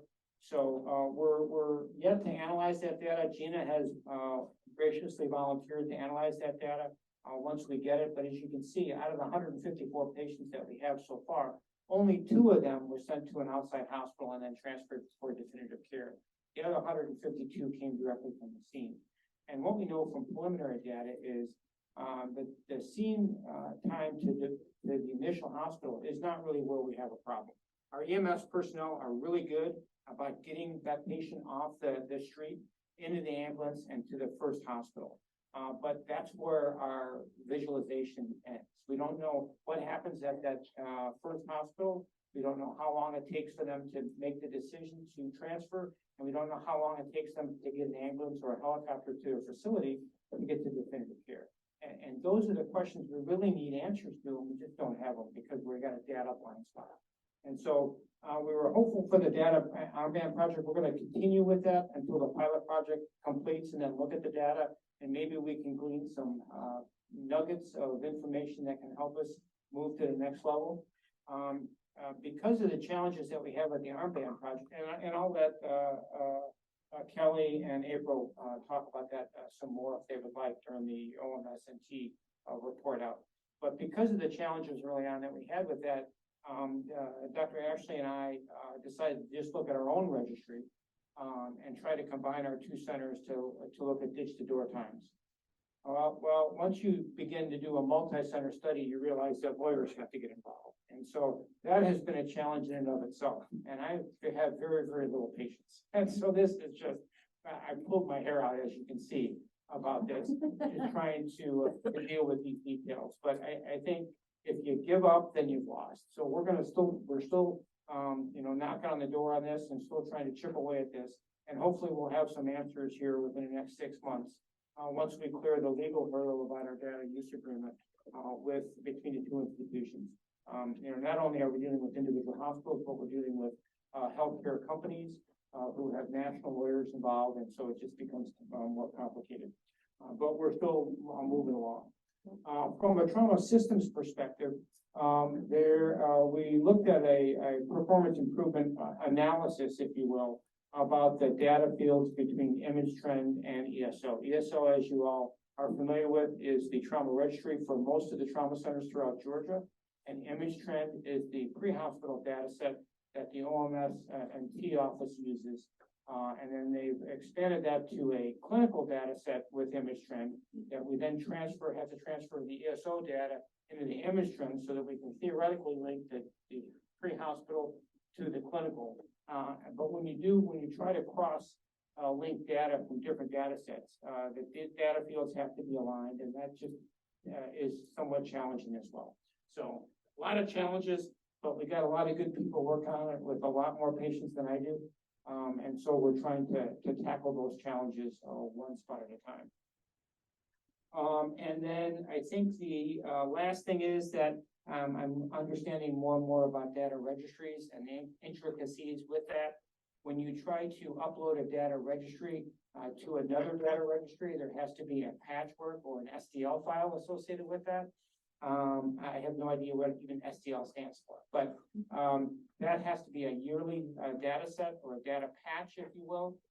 And so we're trying to get those out to the trauma centers to make sure that transitions to ImageTrend. That was initially a hiccup. I think we've now ironed that out so that we can get data from ESO into ImageTrend. But now we have to work on trying to get the data out of ImageTrend so that we can analyze it. And then finally, just the trauma systems dashboard, which is one of the items from the systems consultation visit that we had. That was a recommendation that we develop a statewide dashboard. We're trying to populate that. It'd be nice if it would just come from one database. But what we want to do, the items that we want to put on that dashboard, we're realizing we have to use several different databases to populate that. With Arbormetrics coming online now, we'll be able to populate some of those data points from Arbormetrics, which will give us a statewide look at that, which will be fantastic. But then we're realizing we're going to have to use other data sets to populate the other data fields that we need. And hopefully we'll give you, I think Liz showed you a snapshot of what the dashboard could look like. We're trying to refine that a little bit more so that we get the data that we need to be able to review the system on a quarterly basis, if you will. So not a lot of hardcore output for this update, but just a continued, assurance that we're still trying to find that, whatever the answer to the ditch the door time. We're gonna get there. It's just gonna it may take years, but we're gonna get there. Hopefully not years, but we're gonna get there. So thank you. You want to take any questions? You also have the UGA project. Oh, yes, the other UGA project. So because the issue, the difficulty of this, we, with Liz's help, we stumbled upon the University of Georgia Public Health Group, who did a very similar project with behavioral health patients. And so we're hopeful that from various discharge data sets that they have access to, that we'll be able to glean some additional data on ditch to door time for trauma patients. So they are very anal retentive when it comes to data, which is fantastic. And so we're hopeful that that's going to yield some fruit too. That is now in the process. We had a contract issue that we had to resolve with them, and that has now been resolved. And so they are hit the ground running, and we hope to have some data with that soon. Thank you. Any questions for Dr. Dunn? I will say that is a lot of, as you can see, this committee is, there's a lot of heavy lifting going on here, and the things that they're attempting to do are very arduous, very slow and very technical. There's just a lot of great things that need to be done here, but each one is somewhat difficult. And as we continue to work on, we understand, I see, Mr. Johnson in the room there, Director of OEM&T, and April. We're continuing to meet and talk. We actually have a meeting next month, to really talk about a lot of data and a lot of things that we have access to now. And one of the things that will be on our list is to talk about, the registry issues and things, so we understand that. So I want you to know that at the highest level, OEM&T, state, the commission, we understand these things and we're looking into that. And so I see this as really not a barrier or not a problem. I look at it more as an opportunity. ESO, image trend, we have our GWeb platform with all the metrics. This is really a time that, and I think we have time. It's not like we have to make a decision tomorrow or the next day. We have a time to really put our heads together and work on this and what's best for everyone, all the stakeholders. So just want you to know we're thinking about it. We're looking into it. We have a good team together to talk about these things, and really we have more data than we've ever had before to even talk about. So to your point about that, when we talked earlier, we have all the data, and additionally, we haven't really teased out like a lot of the proc data. We still have so much of it. Right. I got his report. Yeah. And like the hallway conversations here have been so fruitful. And I know even at Chateau Alon, Dr. Benjamin and I talked about that we haven't really connected on this in a while, but maybe, and you will love this idea, maybe the data subcommittee or whatever, we should give it a fancy. So that's what happens when we try to get fancy names. It's called the Trauma Systems Committee, so let's not give you Performance committee. Performance Committee. That's He right. doesn't like to be held to a high standard, Dr. Acker. We need to tone it down a little bit. Could we, maybe there needs to be sort of a work group of that is kind of like a research committee that each of the academic centers could contribute assets to, and then we would have more manpower to work through some of those. that's a great idea. I'm glad I thought of it. I just didn't write it on your notes. All right. No, I think that would be great. And plus, let's not forget our research fellow that we always want to keep close at hand. I know, but we keep dumping I things. know. So this would be a help. He needs more help. We get overwhelmed in data. But anyway, I think that would be good. It probably does need to broaden into some research endeavors with, research staff from various institutions. Okay, do you have anything else? I'm good. Thank you. Thank you. Thanks for taking that on. It is a tough committee. It's a lot of things going on, so thanks for hanging in there. We went from data committee to trauma performance improvement. I know it's a lot of words for a trauma surgeon, but you got to remember all four. I'm just messing with you. All right. Okay, why don't we move into the Trauma Medical Directors Committee with Dr. Matt Bassey. Good. All right, I think I'm unmuted now. Thanks, Dr. Ashley. You see the report there in front of you in terms of revitalization of the committee. We had our call-in meeting as we've traditionally done earlier this week in association with the GQIP meeting. And while that's a really good, effective way of broadcasting information, I've come to discover that it's not a great way of getting a working group together to get anything significant done. So as a subset of revitalization, I'm in the process of identifying a handful of TMDs around the state who are invested and can kind of form a working group that's willing to meet offline, maybe even at national meetings together that we're already attending to try to reduce the burden but be productive at the same time. So more to come from that standpoint. In terms of the TMD survey, Gina has actually gotten those formatted into SurveyMonkey, those questions, and submitted back. She emailed those back this morning. I haven't had a chance to review them, but thanks, Gina, for getting that done. And thanks, Gina and Liz, for the extra input on the questions.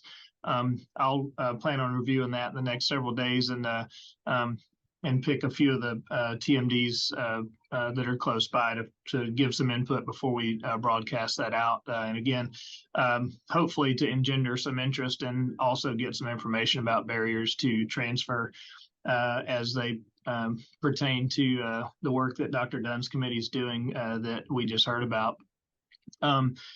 And in terms of the redistribution of early transfer guidelines, kind of transferring this over to the March pause concept, I had a good productive conversation with Courtney Terwilliger this week. And the March pause folks are going to try to get to me their slides from their course, so I can just make sure that we align anything we send out can kind of be along the same lines to hopefully add a little bit of extra effect to both of those things. So working on those issues, and I would just invite any input from the commission, from any of the other TMDs. Please get in touch with me, and we can move forward at trying to get this committee to be, our goal is to find a space where we can be productive, not just to toss around ideas, but actually produce something that's meaningful for the state trauma system as a whole. So with that, I'll end the report and entertain any questions. Thanks, Dr. This is Dr. Dunn. I'm intrigued by your TMD survey, and it just sparked an idea with me. One of the issues we have from the outlying hospitals, you mentioned just trying to get the pending and receiving transfer trauma patient reports. It would be helpful if we could have like a one-page document that was standard about the information that needs to be received from the outlying hospital to the receiving hospital, and a one-page report what the sending hospitals would like to get back from the receiving hospital. That may help streamline the data, and would love to collaborate with you on the development of that, because I think that would help with the Ditch the Door project to get information just linking receiving EMS agencies, sending EMS agencies, so that we can know which people to reach out to get those reports that we would need for our own trauma registries. Yeah, absolutely. I'd be happy to help out any way we can with that. Yeah, that's a really good point, a great idea. Maybe we could do a handshake with Lynn's report for Tracy Johns from ECTE. We need to. The reason I think it's such a great idea. So literally during our PI meeting this week, we just talked about that issue. The timeliness of getting data back to our referring facilities, the rural facilities that want to know how did that patient do, or what injuries did they have? There's, and as we dug down into this and talked about it, Tracy and I, we realized, we tend to really slow down a little bit and not send that report out for several weeks because we want the chart closed where we have the ISS score and we can tell you more about the patient. It's a little bit more of a complete report. But it takes time because the chart has to be closed by the registrars to get all that data in there. Plus, we need to know what happened. On the other hand, you could do a quicker report, like within a day or two, but you don't get as much information, but you do get something. And so instead of us trying to figure that out at the level 1 center, maybe we should ask the other centers, what do you want? And instead of us telling you what we're going to do. So I think through the TMD committee with Dr. Vassy and GCTE, that would be a great joint project to decide how we're going to do that and what do people want, because we should give them what they want. And so I think that's a great idea. I just would encourage you to remember the best about that feedback. Yes. Dr. Ashley. So maybe, thank you for volunteering, Courtney. So we'll make that a trauma medical directors, GCTE and EMS committee report. And so maybe by the next meeting, we could get some ideas, just what do people want? And EMS might be a little different than the rural hospital, but probably they'll be pretty close. I think you all just want to know, I think that guy, what I get from paramedics, I think he's got a pelvic fracture, or I think he's got a pneumo, or I think he's got, they tell me what they think. And then sometimes I can answer that very quickly in the trauma bay, and they'll actually look at x-rays with me, they'll hang around and look at them. But it might be something as simple as that. I just wanted to know if I was right. I heard somebody on the phone. I think. Is that Tracy? Tracy? Go ahead. Yes, sir. This would also coincide with what the GCTE PI committee is doing as far as we're looking a little bit about that communication. And with the literature review that we're doing, we're looking at, what have other systems done? They might not be trauma, but maybe within a STEMI system, what did they find that helped, decrease time for transfers? So that would, maybe we can get some representation from all those places and work on that. And we'll have some of the evidence from some of the articles that we've looked at too. Very good. I think we stumbled onto something very important there. It seems like it struck a chord here. So, can we just get that in the hopper with the appropriate leadership committee? Just make sure we get that on the agenda. Let's get a report back on that for the next meeting. We don't set a timeline, we won't get anything done. Right, exactly. We got to watch that. So, but I think it's very doable. It's really just some conversations with some folks. So it's very doable.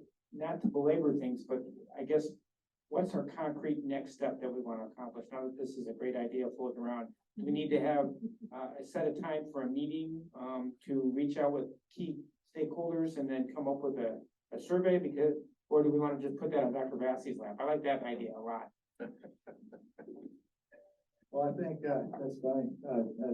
Dr. Vassy and the chair, which would be Tracy or Lynn here for GCTE and then Courtney. I think those three folks should just at least have a phone call and say, answer the question, do we need a survey? Do we just need to talk to our groups, when they meet? And so I think I would charge them to let them figure that out, how they want to report that. But I think this is doable by the next meeting. I would love to be on that phone call as well. So I think that's a great next step. Okay. And then, Dr. Vassy, I applaud you for number 3 there, the redistribution of early transfer guidelines. It is time that we did have a very nice letter, and just to bring, you stated it well, we, as trauma directors and trauma centers, we've done a terrible job in the past of, meeting a poor ER doc that's trying to send us a bleeding patient, well, did you do this, and did you do this, and did you do this? And where now we created a culture, and I'm going back 25 years now, we created a culture where, the ER docs felt like they had to sell that patient to the trauma center. And so the years ago, I don't remember what year we sent this out, but it's been over 5 years ago, it's been several years ago. We sent out a nice letter that said, hey, we sort of messed up in doing that. Now, if you've got somebody with a blown pupil or GCS is 3, we don't really care what the CT of the brain shows. You don't have a neurosurgeon. They obviously have a brain injury. Just get them out of there quickly. Don't waste time scanning everything. And so we tried to change the culture from and when in doubt, transfer out, I think the regular phrase. And so we actually made a poster and all this stuff. So So it worked well, and so I think, Matt, it's really time to do that again, to get the word out that you don't have to sell the patient to us, just. And that's really where Mark Paul started for the state. We started talking about 5 things. If they would just do 5 things, you know, some airways and bleeding, and get them out the door, that would save lives. And then Courtney and Greg took that and sort of got really fancy with a course now and slides and curriculum and everything. So it really sort of went to the next level. So I think that really ties into Mark Paul's, this letter of saying, hey, you could use that to advertise as well. Like, you know, we want you to get patients out as quickly as possible. And here's a poster, things to think about. And then that ties really into March Paul's, like, if you want to know more, you can take this course.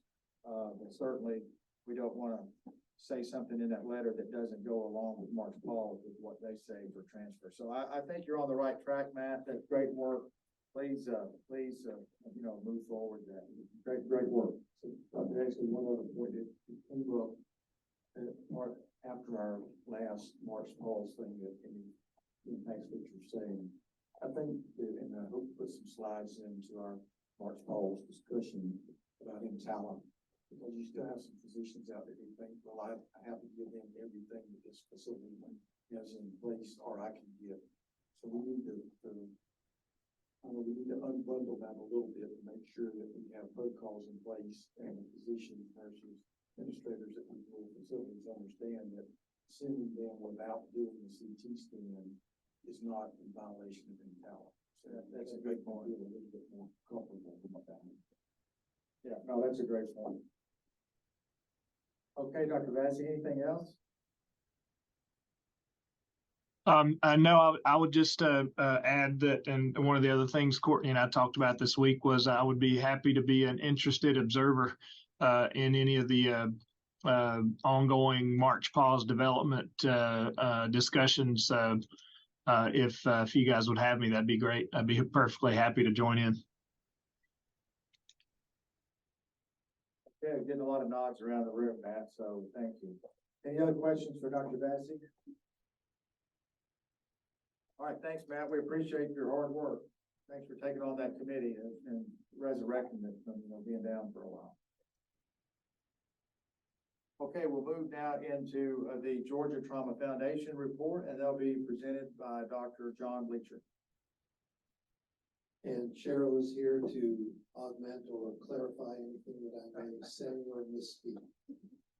The first item in our report requires commission vote, and that is in our never-ending quest to enlarge and strengthen the board of the foundation. We are presenting 2 candidates for board membership.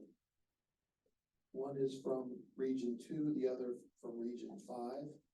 Both are strong candidates that the foundation board is enthusiastic about. The first one, and this is in the packet, the first one is Rustin Smith. His name was forwarded by Jesse Gibson, and he is a lawyer in the Gainesville area. He is described as young, energetic, and community focused. He has served on a number of nonprofit boards in the past. He is an accomplished lawyer. He founded his own firm. He has been voted among his peers as one of the top lawyers in the state. And he has expressed interest in helping the board in its mission. And so he is presented for vote. The other is Cecil Staten, who is also a very impressive person. He has worn many hats over the years. Primarily, he is known as an educator and an education administrator.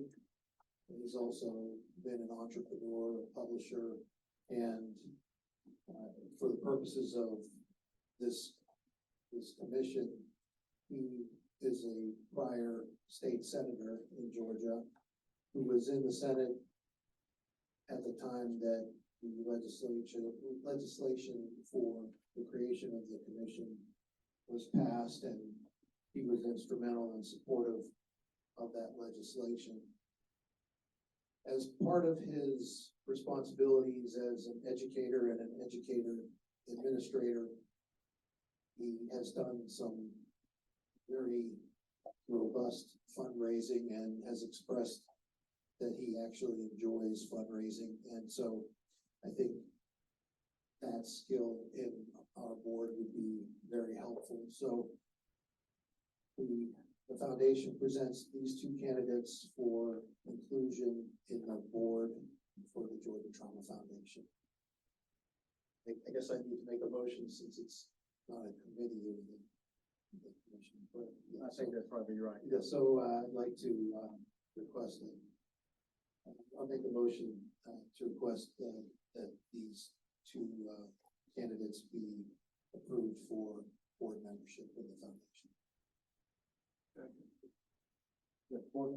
Fourteen seconds. Any discussion?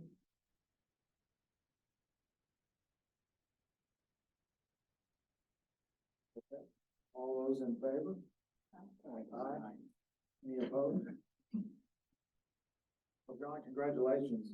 Really, the board's really becoming impressive. And, in that, I mean, the way you're growing and the talent you're bringing on. And, I don't know the first gentleman personally, but his resume is certainly, impressive. And, I do know, former Cecil, former Senator Staten, personally, and, just, be a strong advocate for the foundation and for traumas.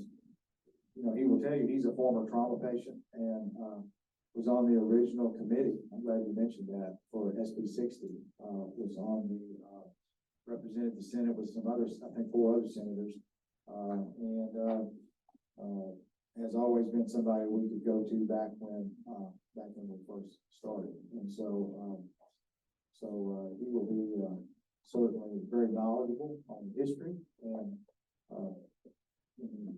talk about SB 60, which is now in code, 3111-102. Correct. It took me about 6 months to be able to say that. But if you're asking what they were thinking, now you can just turn and say, Cecil, what were you thinking when you wrote that? So anyway, but I think that's great for the foundation. Congratulations. I do too, and with the talent that's accumulating on the board, I'm wondering why I'm even on the board. But yes, we are. You're right where you need to be. The last standing man for a while in Virginia. The second item in the report has to do with the public awareness and fundraising piece of our mission. And we have become aware and used to hearing about Black Friday and Cyber Monday. The Tuesday after Thanksgiving has been dedicated nationwide as Giving Tuesday. It's a concentrated, focused day for philanthropy across the country. In Georgia, there is a platform called Georgia Gives that is a repository for a number of nonprofits to solicit donations for Giving Tuesday. The foundation is part of that Georgia Gives platform, and the page is already up and functional. We haven't set a target of what we'd like to raise because it's really hard to gauge what level of support we can anticipate, but we think that this is a tremendous way to demonstrate that there is support for trauma care and the trauma system in Georgia by donating via the Georgia Gives platform. So I sent an email out a short time ago to many people, some of whom are in this room, and I really want to encourage everybody when considering their philanthropic philanthropic donations for the year to consider the Georgia Trauma Foundation. I think as the key stakeholders for trauma in the state, it shows great solidarity with our mission for everybody in this room to donate to the foundation. And it makes it much easier for trying to procure donations from small donors, large donors, corporate donors, if they recognize that the people who really care about this are also supporting it. So when the Tuesday after Thanksgiving rolls around, I really encourage everybody here to donate to the Georgia Trauma Foundation via the Georgia Gives website. And if your philanthropic dollars this year are maxed out and you can't, to encourage people you know, family and friends to do that. Also with, in anticipation of Dr. Dunn's question, the donate button on the website for the foundation is active. But I do encourage everybody, at least for the month of November, to use the Georgia Gives platform so that there is a great demonstration of support for the foundation. John, let me just add one thing to that. You can still go to the website and click the donate button because it's connected to Georgia Gives. So Okay, that's why she's here. So we'll be able to keep track of it that way. And you don't have to wait until, you don't have to wait until Giving Tuesday. You can go ahead and give today. As a matter of fact, I made it easy for you. You can pull out your phone now. You can click on the QR code here. It's real easy to give. So, thank you. Dr. Ashley, do you need one? I'm looking for my. There you go, I'll give you that one. Give them one. I've got it. Yeah, okay. Anybody else misplaced there? Even I can do this. Oh, and Dr. Ashley, I made sure that one of the giving options available, because you asked about it, is Venmo. Okay, so you can do credit card, debit card, Apple Pay, Google Pay, Venmo. You can also use a check. Okay, there's for giving over $50, ACH will pop up on the website, so you can give all those ways. Very good. Thank you for doing that. I think that's very helpful. Absolutely. Thank you for asking about adding it. You have kids, you have to have them. Yeah, exactly. Yeah, you do. That's true. Okay, thank you. And finally, as the last item on the report, the rural continuing education program initiative is fully functional, related to the grant that the foundation had procured earlier. And we have already funded and supported 7 courses in this past, I think, 5 months. Okay, and we have 8 more scheduled for the first 3 months of 2024. And those courses are TNCC, ENPC, RTT, DC. And so things are up and rolling and making progress. I did want to mention, because I had forgotten to mention this the last time, but this grant is a demonstration of the collaboration and the combining of talent and resources in this room. The grant, although the foundation received the grant, much work was done by GCTE and writing the grant and partnering to get that grant. And so I just wanted to recognize that this is always a team effort and it's not done in isolation. That ends my report, unless you have something. Share feedback with them. Oh, it's not in the booklet, but Cheryl had also shown me that we have gotten a testimonial from one of the courses that's already been run, and it was one where a nurse who had taken the course thanked Cheryl for the opportunity to take the course, and that 3 people from her hospital within, I think, a few days or so after taking the course, and actually put what they learned into practice when they received 2 level 1 traumas and knew what to do, and they were very thankful for the opportunity to have.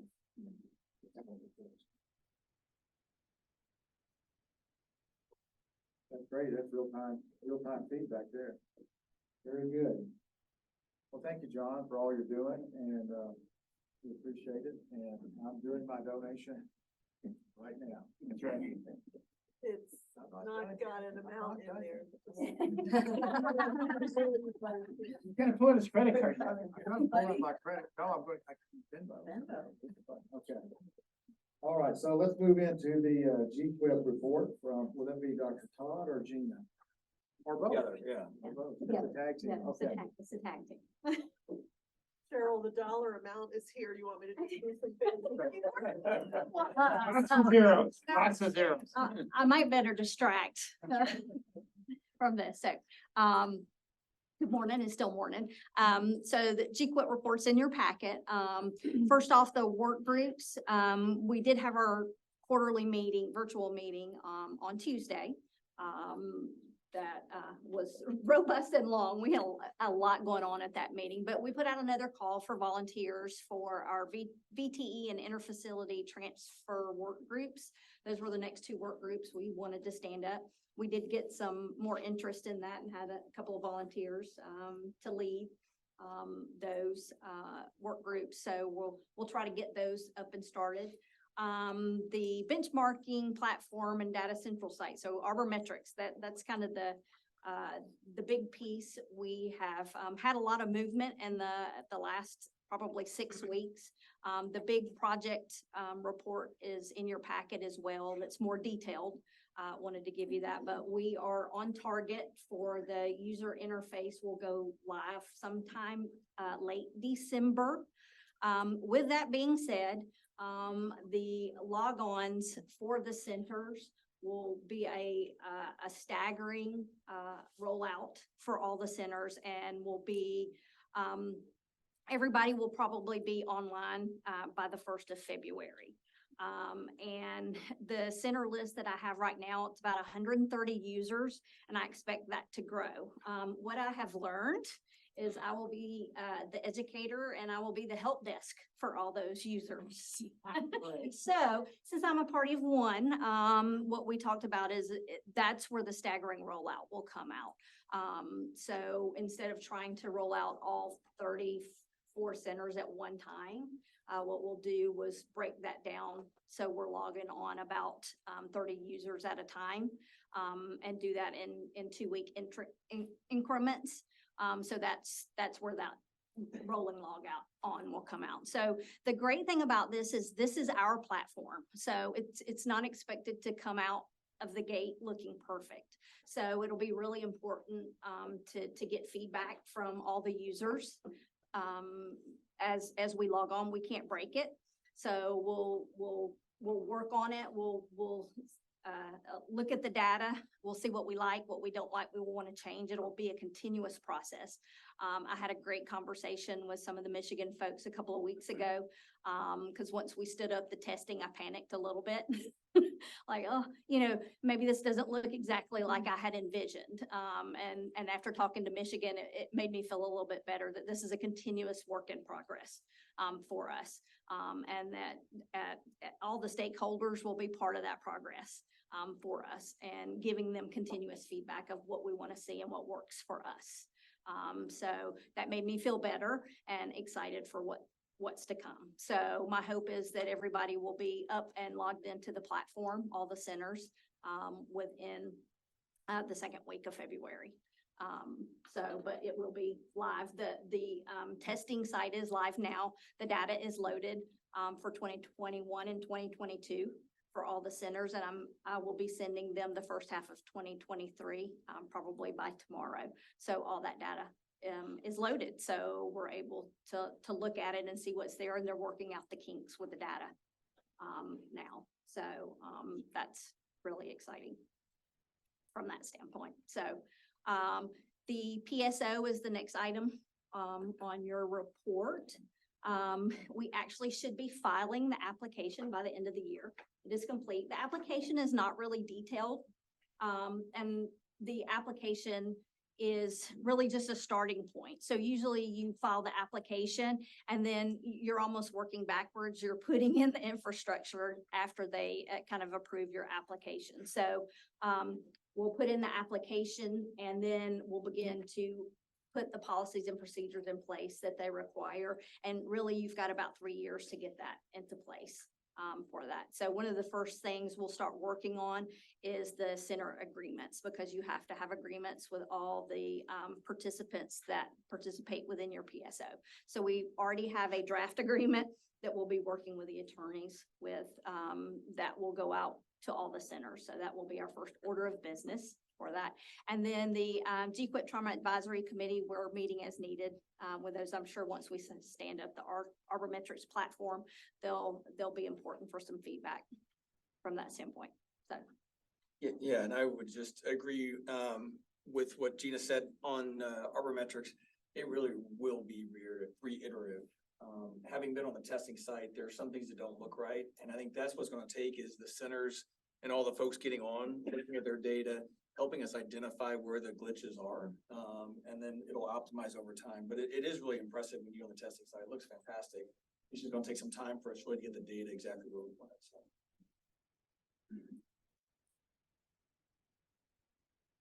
Any other questions? So a couple questions. So, the login information, that we will get will help us to get access to the database, but it's not gonna be used for us to put data in. You guys load that data up at the center. Yes, I send the data. So when y'all, when the centers send their data to the GQuIP central site, then I'm sending that data on to Arbormetrics. So that's what, when Liz alluded to the pay for performance metrics that will be in the FY25 contract. That's why the download dates are really important to the GQuIP central site. So I am sending that data on timely to Arbormetrics on a quarterly basis. So it gets uploaded timely to Arbormetrics.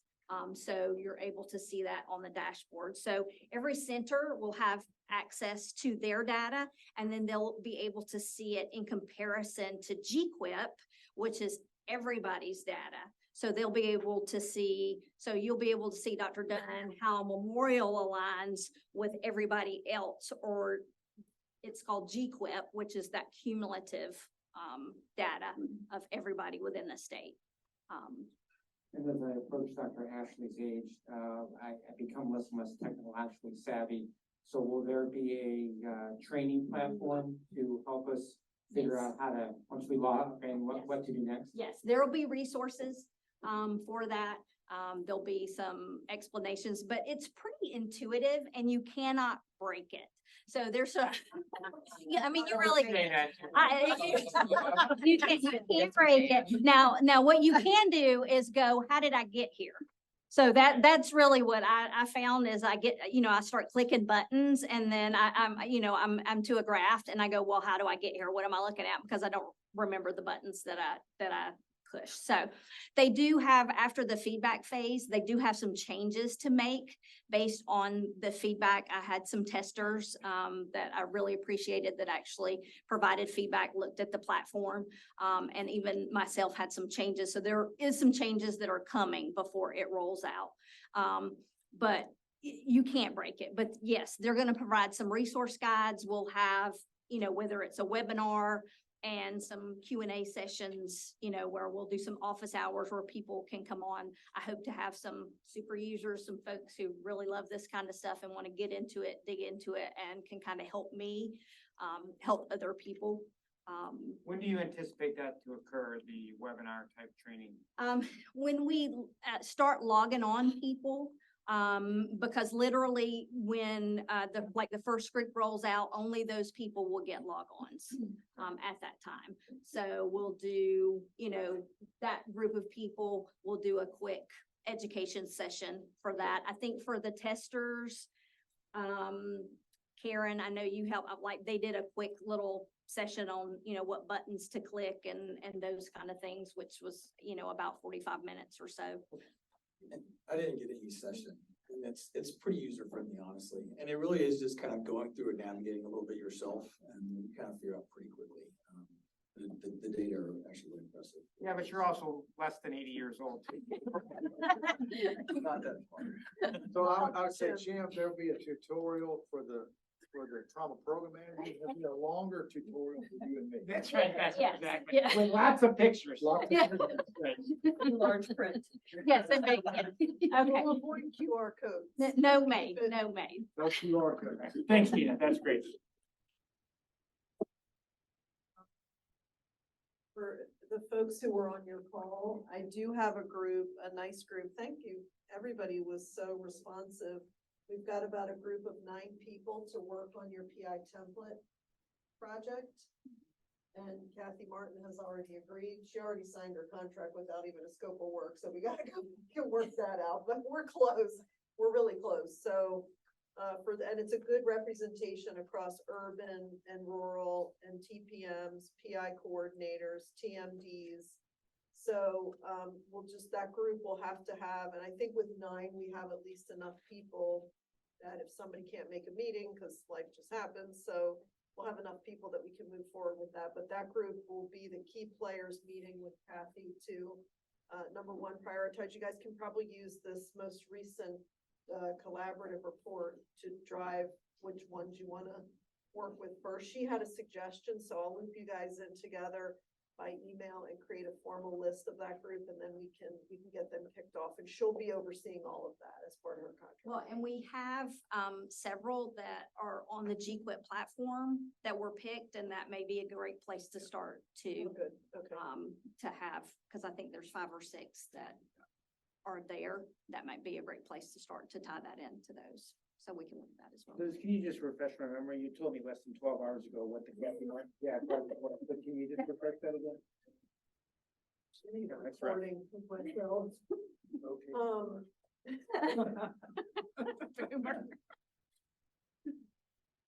Actually, Dr. Ashley brought it up on the GQuIT call. He came across the trauma system news, which you may get those newsletters that come across by email, and Kathy Martin's a known, she's one of the authors of the topic course. She developed the topic course. I know Kathy, I work with Kathy. Yeah, there you go. She's military. Yeah, she stood up Launchstool as a level 1 back in the days when Launchstool was a level 1.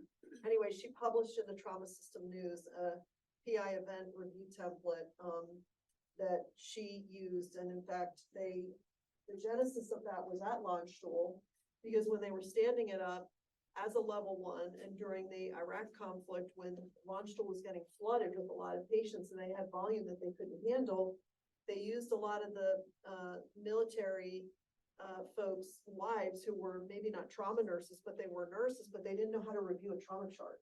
So they had to come up with all these different questions, like for AKI, what was their baseline CREAT? What are they, making urine? What's their, so it has all these great questions, and then it assigns a level of harm. And then it also includes a way to go back and look and make sure you followed your own protocol where protocols exist. So that's where I see this group. Everybody might have different protocols and practice management guidelines in your institutions, but somehow we got to come together on what are the things that we want to make for statewide. This will be really helpful for the peer review cases to say, we reviewed these on this level. And then I think where Dr. Ashley got so excited about it was a way to triage the review so that you're not having to look at every single AKI, every single VTE. You could kind of look at them more in aggregate, and then based on their level of harm, determine what the next step was going to be if it goes to tertiary review. Did I capture all of that? That's right. It would actually, it does 2 things. I think it standardizes the way you look at a chart. And if you've got a new PI nurse, instead of just saying, go review this chart, it actually gives them some guidance, what questions to look for. So I think it helps the new person that's learning. And then finally, it's a symmetrical way that we can all agree to, or and then on, how, was this a really bad AKI, or not so bad AKI, that they can share with the trauma director, and allows you to focus maybe on the ones that are moderate to severe versus not the ones that are minor that really nothing has happened. So I just thought it really added, standardization to our reviews. And it will help me as a trauma director look at my charts. And then did you, before we roll into April and Michael and team, did you guys want to talk about the registry as far that's there on page 66, or did we kind of already touched on several other reports about some of the registry challenges, but I guess I mean, we're so close to it that like we feel the pain of it every day. And to your point, Dr. Dunn, when you asked about how will the data get over there, you know, when we launched on ArborMetrics, we didn't really even realize that we needed a central repository. We thought the centers would submit to ArborMetrics, and ArborMetrics said, whoa, we don't do that. You need to send us a file. So that's how. And that's the SDL file, right? That's how, yes, that's how ESO really got started, but this is such a technical situation we're in right now. It's not unlike many other states are in the same situation, but you know, right now we went with ESO because ArborMetrics doesn't have a way to ingest image trend, and image trend doesn't really have a way to ingest ESO, but the registry environment right now is really rapidly changing. Yeah. So we wanted to kind of preserve this forever. So we worked on this document together so that when we, you know, these problems tend to come back around. So when it comes back around, we want to know what happened in the past and be able to use what we learned from it moving forward to hopefully not make the same mistakes. There's several other registry vendors coming into this market, and we're also finding out that all these things about how you have to be sort of blessed by the ACS to be able to submit, that's not even true. So there's just file technical specifications that you could use anybody you want if they need the file technical specifications. But anyway, it's like a 2-page document. We tried to make it really streamlined, but this is an important issue. And the data that's why we always say the registrars are the unsung heroes of what we do, because without them, we can't change anything, or we can't improve care at the bedside. So it's an important issue. So if you have anything or anybody has questions. Okay, any other? I think Rob has. No, it's just, I mean, obviously there's a lot more to unpack there, but I mean, it does seem counterintuitive that we would be using 2 separate systems. And I just wonder if there's not a way we coalesce around one system. And is there, at the end of the day, benefits financially to doing so on multiple fronts? I just kind of wonder, and not saying ESO because that's what we're on. I mean, I think most trauma programs are going towards ESO because ESO is bought up, and you guys can comment better than I can, but has proceeded to continue to buy up most registries or most of that stuff. So I just kind of wonder, I don't know, obviously not for decision here, obviously, but just thinking out loud. Well, I think that's sort of what I was alluding to. I see Michael back there nodding his head. That's one thing we'll be discussing and talking about next month, and we've already been talking about actually. And so I think everyone agrees that if we can get to one, that would be optimal for the state. So I think it questions how we get there. Each, you know, there's OEMS and T needs there that are real, and grants and things and state compliance and all that. There's need for the trauma centers that on performance improvement. And so I think everybody is agreeing to what you're saying. I think it's just the steps on how to get there exactly. And so that's what I was saying a while ago. You could see this as a problem. I see it more as an opportunity because it brings us together. So I just don't think we have an answer yet. We've been able to figure out, but we're looking at it and we'll continue to. And then obviously you would need to be involved, you and Gina, as we continue to move down this road. So anyway, it's a thing that we're going to have to deal with to make things smoother. And the news too is, as you know, you alluded to, things are changing nationally with the registries, with ESO and image trend, and just a lot of things going on out there, and who knows how things will look even 2 years from now. So anyway, what's going on? I think what we need to do is I think what we need to do is all stakeholders need to be at the table with their needs to where we make a joint decision, not a unilateral decision, but where everybody's needs are met. And I think we have the people in place to do that. So. Michael, I don't want to steal your thunder on, I know your report is next, you and April, but since we're on this, is there a comment that, you know, the creative juices are flowing here? Any comment, you know, that you want to make just to tie in to sort of close out this conversation before we jump into your report? Crosswalk between ESO and image trend, because, you know, trying to link the EMS data with the hospital outcome data. And to your comments earlier, we do have another image trend product called Hospital Hub, where EMS agencies and hospitals, like the referring hospital, can go in and see the end outcome on all this. We're doing it with cardiac and stroke now. We just need to get this cross work where we're getting this trauma outcome data in there.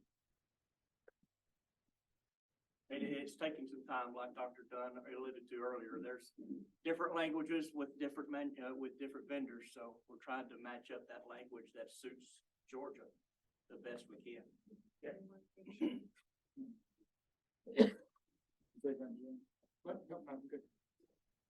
Okay, well, Todd, anything else? Okay. Well, then that's perfect segue into OMS&T.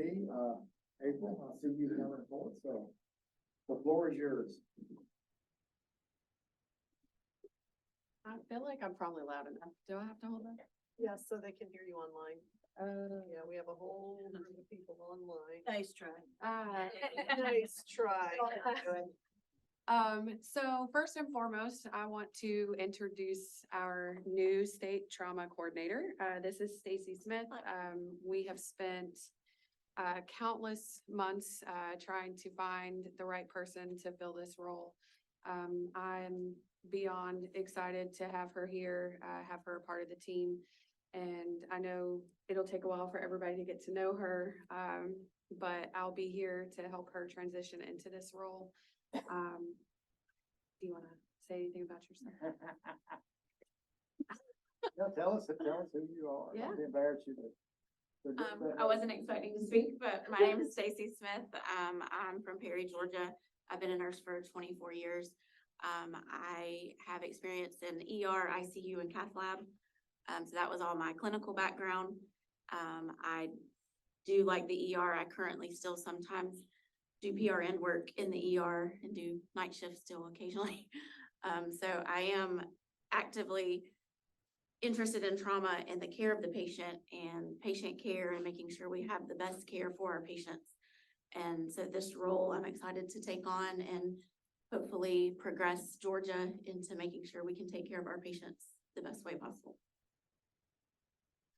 All right. So excited to have a new member of our team. We also have another new member of our team.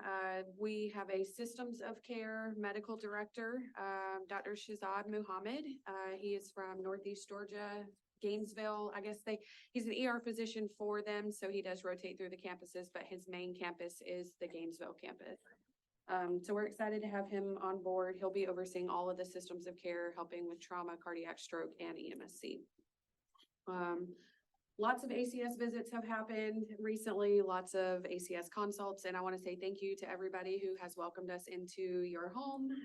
It has been a pleasure getting to see everybody, getting to know everyone, and I look forward to all of the upcoming visits and those that we have not been with yet. We have quite a few coming in this, well, I guess winter. We consider February, March to be winter, right? Yeah, okay. So I don't know what season it is here. It was winter yesterday. Tomorrow it'll be summer. The state trauma plan, that's something that's kind of been ongoing. I'm not going to talk too much about that, but we will be discussing that next month as well in our leadership meeting, working through all of the essential trauma system elements, updating our state trauma plan, as we were told by ACS when they came for our consult that our trauma plan is quite outdated. So we are still working towards that. We have been doing a lot of recruitment with new centers. We have 9 that we've had discussions with, but 4 that are actively in pursuit right now who are actually putting in data.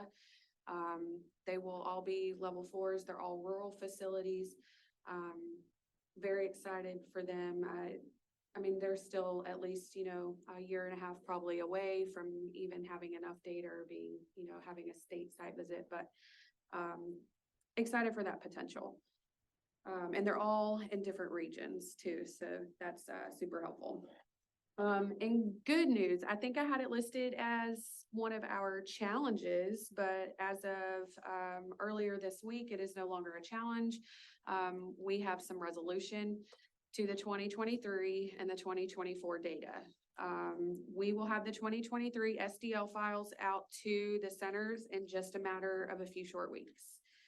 Oh my God. Super excited about that. That's been a long time coming. But ESO did confirm that their engineers are almost finished with this build and those SDL files will be distributed soon. The 2024 data dictionary has already been sent and they have already received that. So that SDL file should be worked on and completed. I think they say March is the estimated, which is before the 2024 data is even starting to be required for submission. Part of that SBAR that is in your packet does discuss that we did limit what we're collecting as far as data for the 2020. That's a lot of numbers. 2023 and 2024 data. We're taking just the ITDX, NTDB fields and the Georgia extensions for the armband.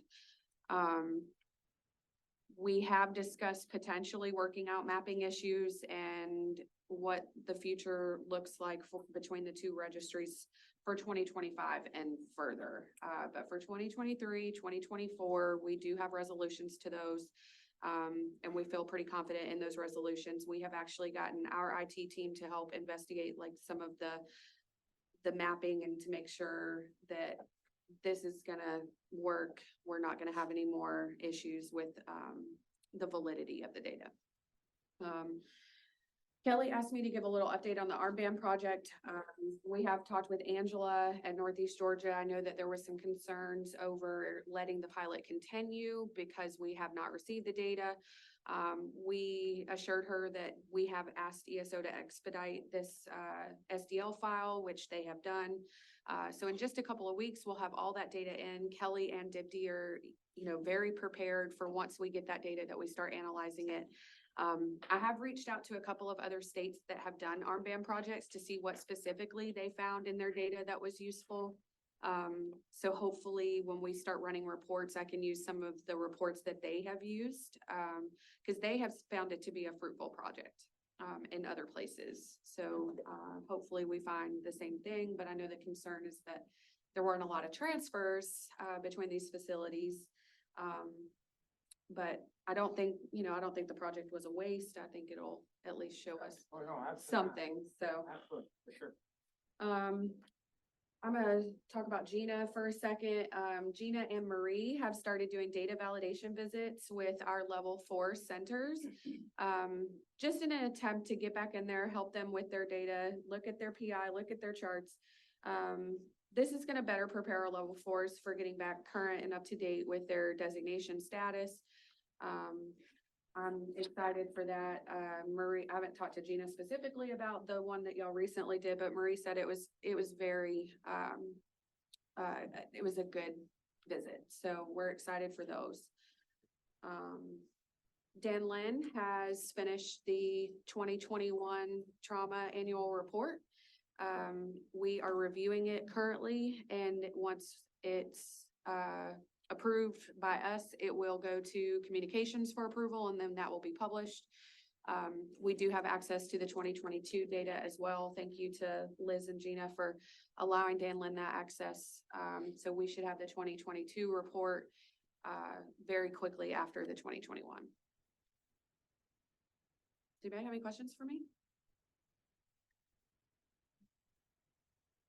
A lot of stuff. So welcome to the meeting, Stacy. You're Thank gonna be busy.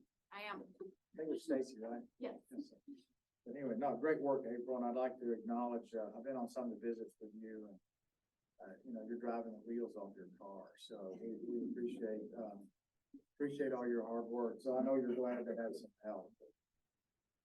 Everybody appreciates it throughout the state. Thank you. Any other questions?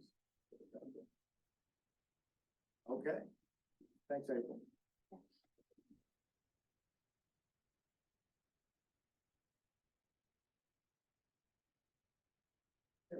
I have no new business. Anything else that's come up, commission members want to bring forward that we don't know about? Okay. So everybody should have their annual report. Yes, so did everybody get a copy? I think there's more copies outside. Please take it back to your facility because there's so much work being done and we get the same questions over and over again. So it's not just Dr. Dunn, but folks and we purposefully put all of the trauma center allocations so you can see the funding impact across everybody. So again, as Dr. Majero said, in full transparency, we want everybody to see what's happening with the funding and it's all there in the report. So take as many as you want. It's only money. We can print more, right? Please share it with your leadership, or, I always try to make sure, get it in the hands of our president, let them know what we're doing. So, You might even be famous like Dr. Patterson and be on one in a glossy on one of the pages. 18. If you get him quick before he gets back to his patients, you might be able to get a signature. So, stand by, Greg, as people are going out the door. Page 18. And please, sign your, not sign, but, what's it called? Camera in, video in, the QR code here. Scan in the QR code here, make a small donation. $5. Small, actually. Just stick your name in the database so they can come after you with mega donations. Okay, that's better. Put a challenge out there for your fellow medical directors. I should, there you go. Yes, Should you do it should. right now. Should I share it? Yes, Should I really? we have other ideas too, but go for it. Fellow medical director, yes, I do. All right, I'll tell you what we'll do then, trauma medical director. And this, I noticed on here, this is open access, so people can see if you don't check the box. I'm not gonna check the box since I'm making the challenge. I'll donate $100. I challenge all the trauma medical directors to donate $100 to that. At least, at a minimum.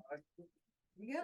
So, and you can check the website and see if I do it, I can see everybody. If it doesn't go through, it's technically. All right. We need to thank our gracious hosts at State Office of Rural Health for Yes. allowing us to be here. Yes, thank you very much. It's been a great meeting and great location, so thank you very much. You're very welcome. And if any of you are on your way out, we have, in honor of National Rural Health Day and you're being our guest, we have little Source swag bags.